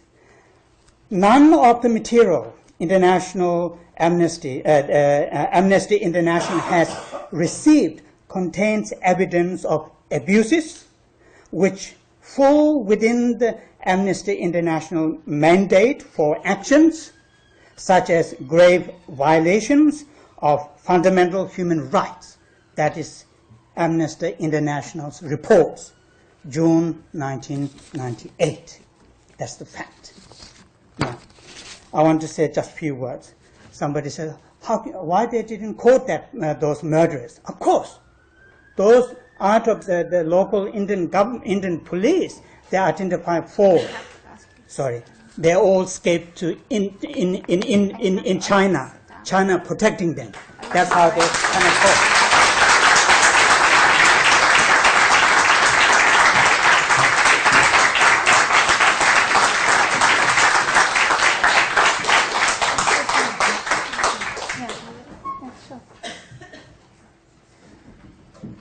Okay, I have a few different things to say.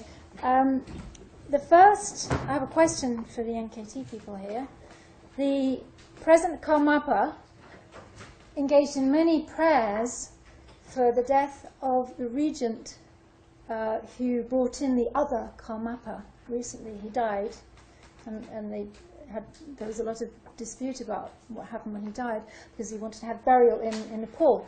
But the present Karmapa still made all the burial prayers for this person who brought in the other Karmapa, right? So my question is, will the NKT also do burial prayers, whatever ritual they use, for His Holiness the Dalai Lama when he dies? Because in the Tibetan tradition, even with your other people, you do it. So that's just a question, okay? My next, you can answer it.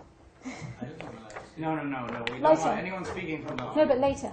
No, you have another slot. The other is that Kelsang Gyatso had to be non-traditional because he was expelled from Serajay Monastery unanimously in 1996. So he has had to create his own systems because he can't do the orthodox. He doesn't have 5 fully ordained monks to have a traditional ordination. He has to create his own. So the system has developed step by step from there to become something quite different. The last thing is that, well, two more things very quickly. One is that we've created a Facebook group. Now, Facebook is fascinating because you can get contact with communities that are very different from say, in real life. So we're collecting information from Tibetans, from people on the ground in the monasteries. The other side have many websites already. The websites, the group we have on Facebook is called Talk About Shugden, and we're making lots of documents. We're having original documents from their website so you can read them. We're having all different information that we're collecting together. So from the Tibetan communities, we will please send in your side of the story as well, because that story isn't heard very much by us at all. And we've got people who can translate things. Sometimes it's a bit slow, but we do have translations. So please Talk About Shugden on Facebook. The other one is... oh yes, on that Facebook group, we're answering the videos. One by one, we're going through the NKT ISC videos and having a conversation about them. So things like what Shitashi was saying now is the continuity of that. The last thing is a bit of fun, really. I was quite astonished when I went outside the NKT and started looking around at protector practices. And something that was really astonishing for me was how different the Shugden practice in the NKT was from protector practice elsewhere. There was a lovely quote that one top teacher, a Tibetan teacher, said, "Oh, no, that Shugden, Dhogyal is this friend I had who was a practitioner, he used to order Shugden around like a servant." And the idea, instead of being that kind of, it's quite difficult to explain Dhogyal in the NKT, but you are Shugden, Shugden goes through you and you manifest when you're teaching. But this thing of ordering Shugden around I found a really kind of exciting idea. Then the oracle practice, that was amazing. It used to exist in the NKT. I saw it myself in 1995 in Brighton, because Kelsang Gyatso's uncle was a Shugden oracle. But it was kind of kept a bit secret, and then when all these difficulties happened, he decided to stay in India with his students. So that separation, that's also created more problems and separation from Kelsang Gyatso, because he's had to make his own world, if you like. He's had to. And then the last one, in the Nyingma, I was talking to people about how they use protector practice, the Deva, Guru Deva Dakini. And the Deva is very interesting because on retreat, you bring up your own negativities so that you can look at them and work with them and transform them. And that's part of your retreat. Now that's also really different from how we did Shugden in NKT. That didn't exist there, and I found that idea absolutely, for a start, the idea of going on retreat, a 3-year retreat, because that also has only existed once in the NKT and it doesn't exist anymore. I would really rejoice if the NKT created a very strong retreat, proper retreats, and liaised and connected again with the Tibetan communities. That would be a vision for the future. Thank you very much.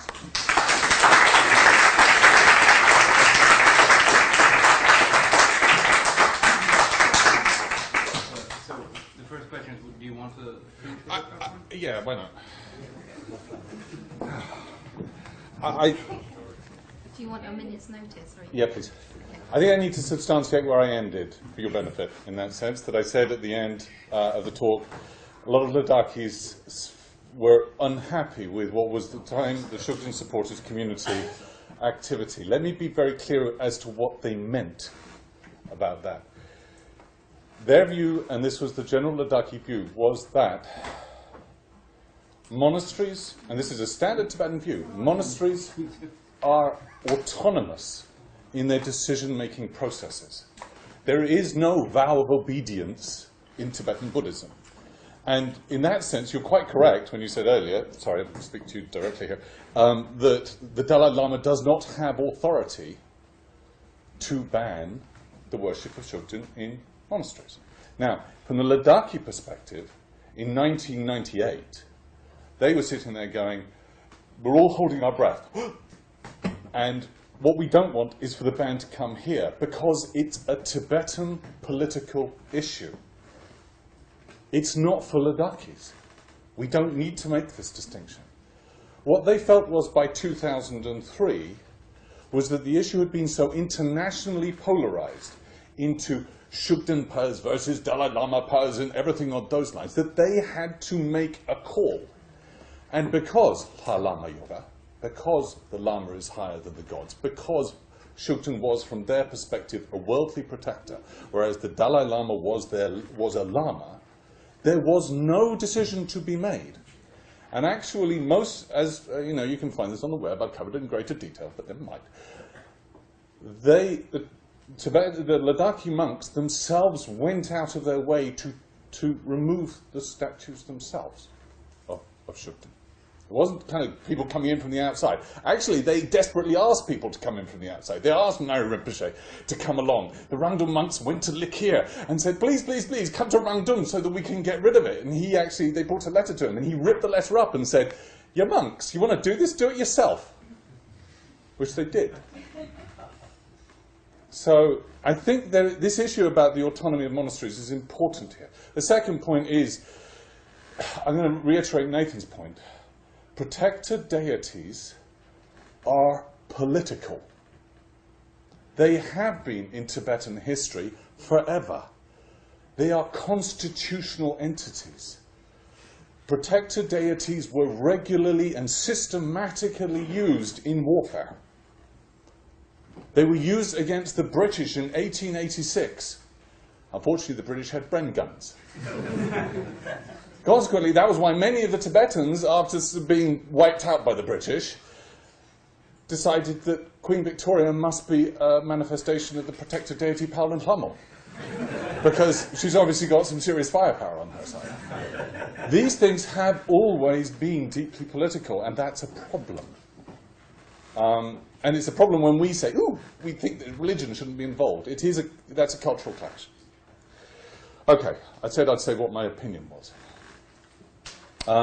And this, just to finish up, this is what I meant when I said that in some crucial sense, from the perspective of those who are supporting Shugden, the internationalization, the very substantial polarization that has occurred, that now characterizes the international field of this debate, that radical polarization meant that the Ladakis got rid of Shugden.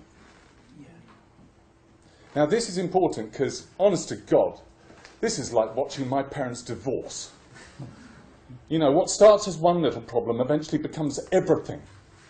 It divides people completely. And it's about what people did in the past and what this history was and that what Lama said about this, that and the other. The question is actually, we have got to the situation, next slide please, we got to this situation. We got to the situation where in 2008, down in Nottingham, I remember a woman walking past the Shugden practitioners who were doing it, and she went, religious. They're packing nutters. Doesn't mean that it doesn't matter whether they're Buddhist or Muslim or whatever. They're all nutters. We got to the situation where the Central Tibetan administration is putting this kind of list up. This is rubbish, all of it.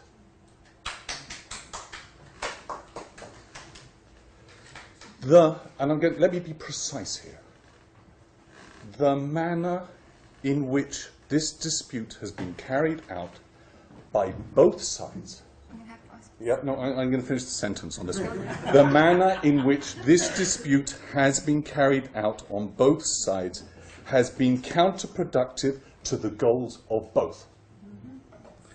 We need to think better than this.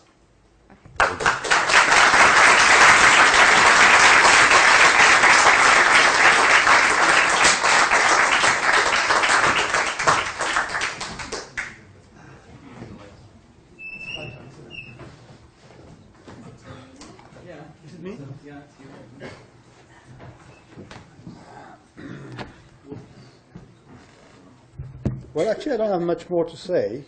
There has been said already. I think Martin has put it all to the point. Again, we hear about bans, but I've not read a ban. I've not seen it.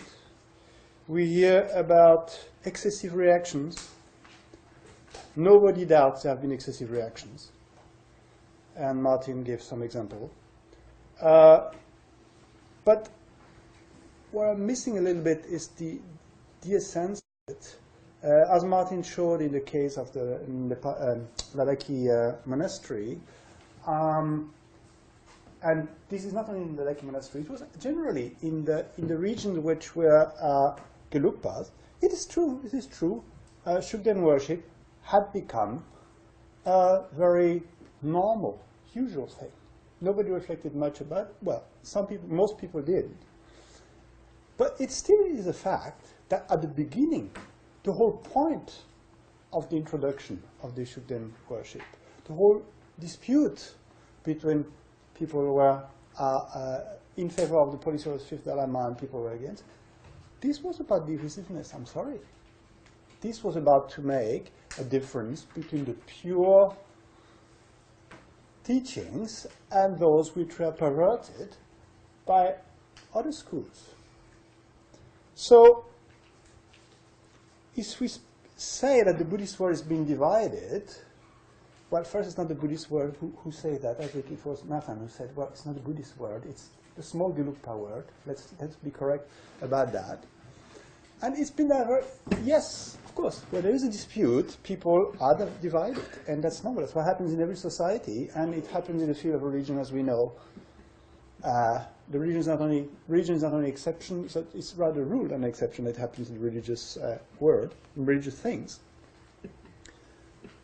But the point of dispute is about the question whether there is a school or tendency or lineage even within Tibetan Buddhism which is superior, not superior, sorry, more pure than others. It is not for me to decide whether it is so or not. I have to study that from outside, right? But at the moment when you take this discourse, we are representing the right. Of course, it's more the rule than the exception again in the world of religions. But that's always a problem everywhere. So we have to see that the whole Shugden issue from basis, from the very first day, is all about that. Who belongs to us is on the side of the pures, and who doesn't is not. And this is a divisive discourse, I'm very sorry.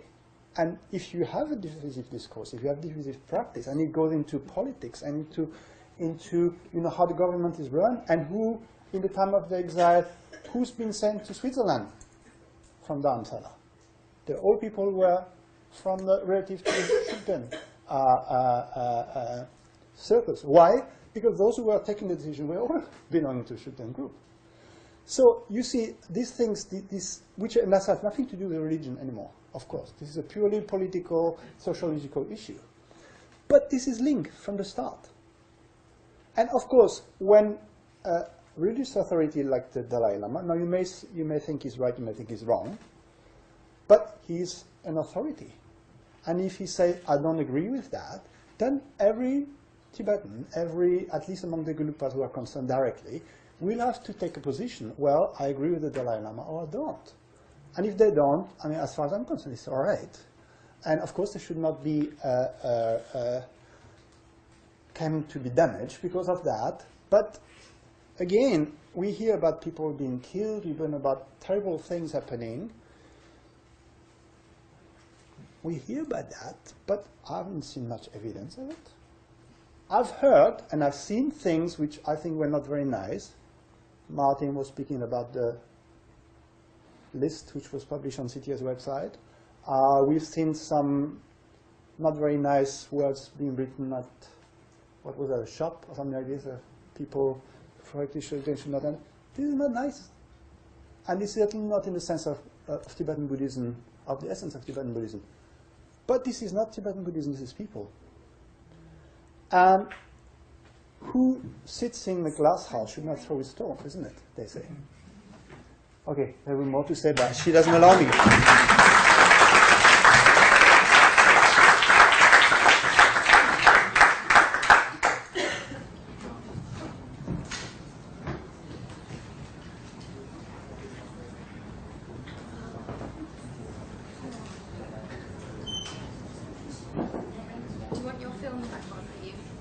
Too late, really, now. Thank you.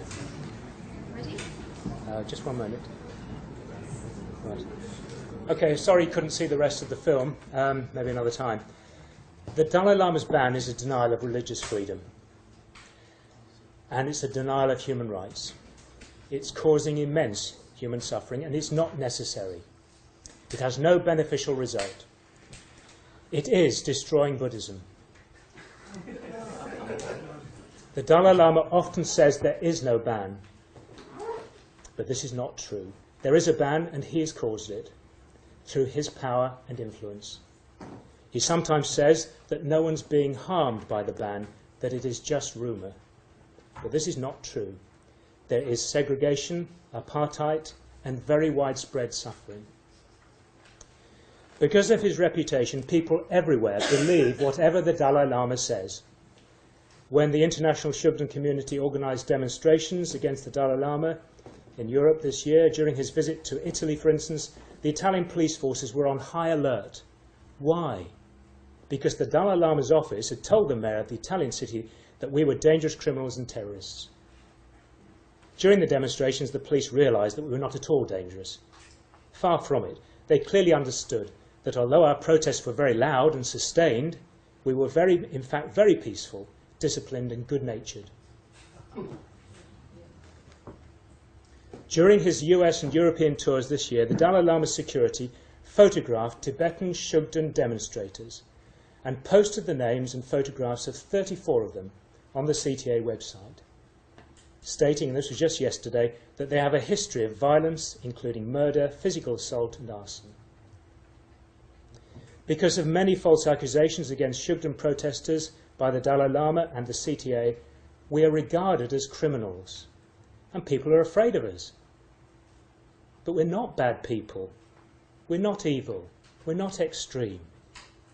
We criticise the Dalai Lama only because we have no choice.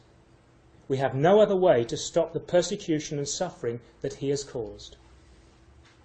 The source of all this persecution, discrimination and suffering within the Tibetan exile communities and beyond, from 1996 up to the present day, is the Dalai Lama.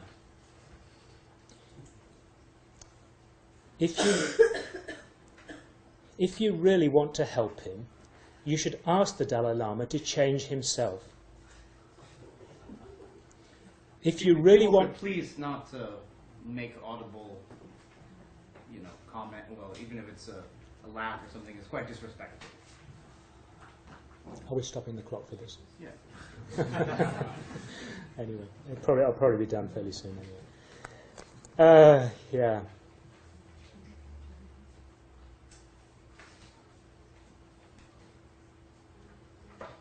We criticise the Dalai Lama only because we have no choice, as I say.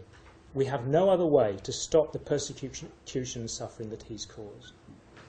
The source of all this persecution and suffering, so what was I saying? If you really want to help him, if you really want to save and protect the Dalai Lama's reputation, you should ask the Dalai Lama to change himself. Because the source of this problem is himself. Please, if we want to solve this problem, please use your influence to ask the Dalai Lama to do these 4 things to solve the problem. 1. Allow anyone who wishes to practice Dorje Shugden the freedom to do so. 2. Stop completely the discrimination against Shugden practitioners. 3. Allow all Shugden monks and nuns who have been expelled to return to their monasteries and nunneries, and to receive the same material and spiritual rights as non-Shugden practitioners. And 4. Write. The Dalai Lama should write to the Tibetan communities throughout the world that they should apply practically these 3 points. These 4 points are in this leaflet. If the Dalai Lama does these 4 things, the problem will be quickly solved. The Tibetan people will be reunited, harmony between Buddhist traditions will be restored, and his own reputation will be saved. The only way to solve this problem, is for the Dalai Lama to change himself. Please use your beneficial influence to help the Dalai Lama to change himself by accepting the 4 points in this leaflet.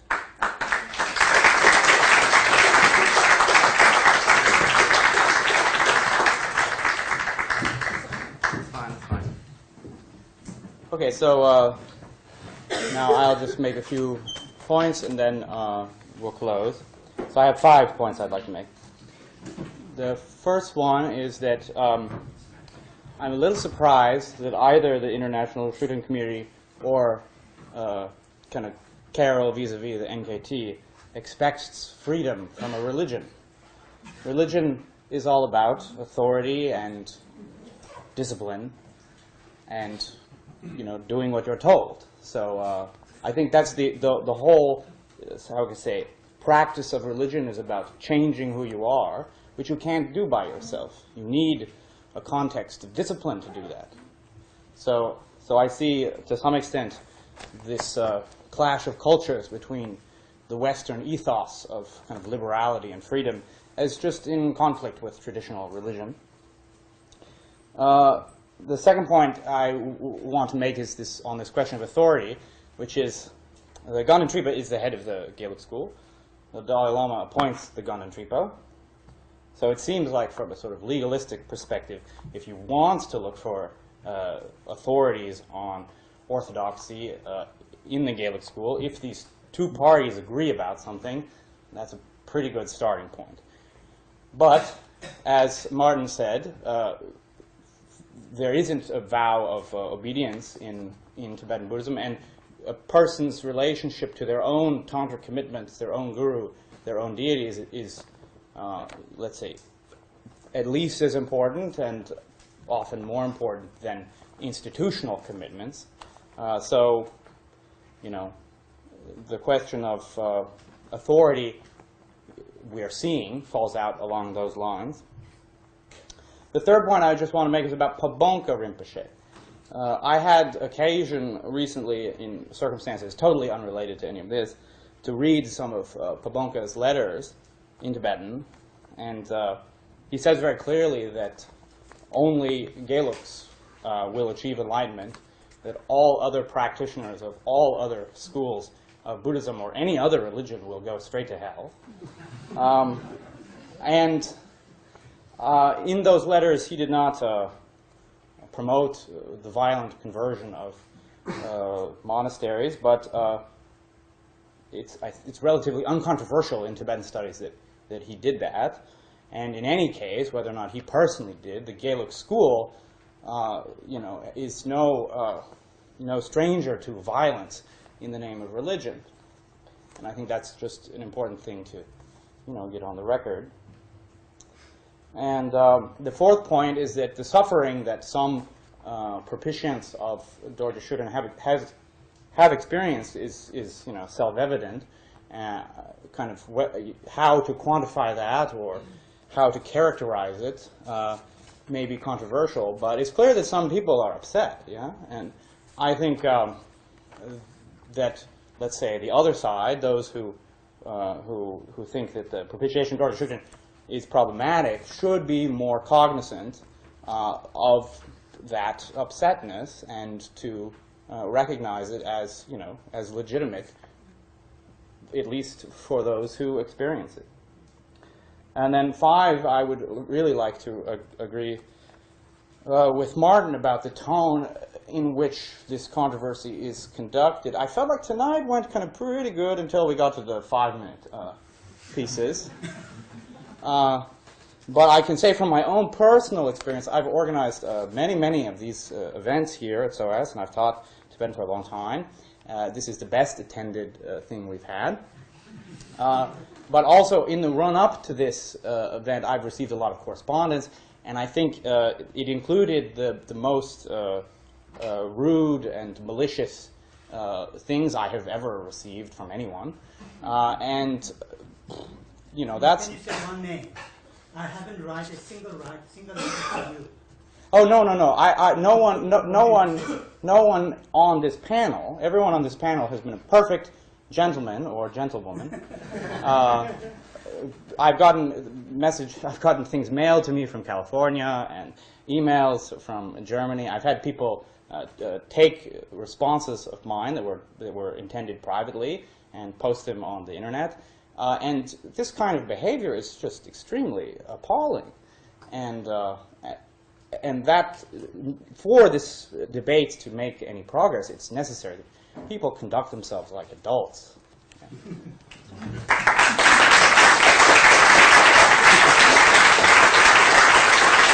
So then,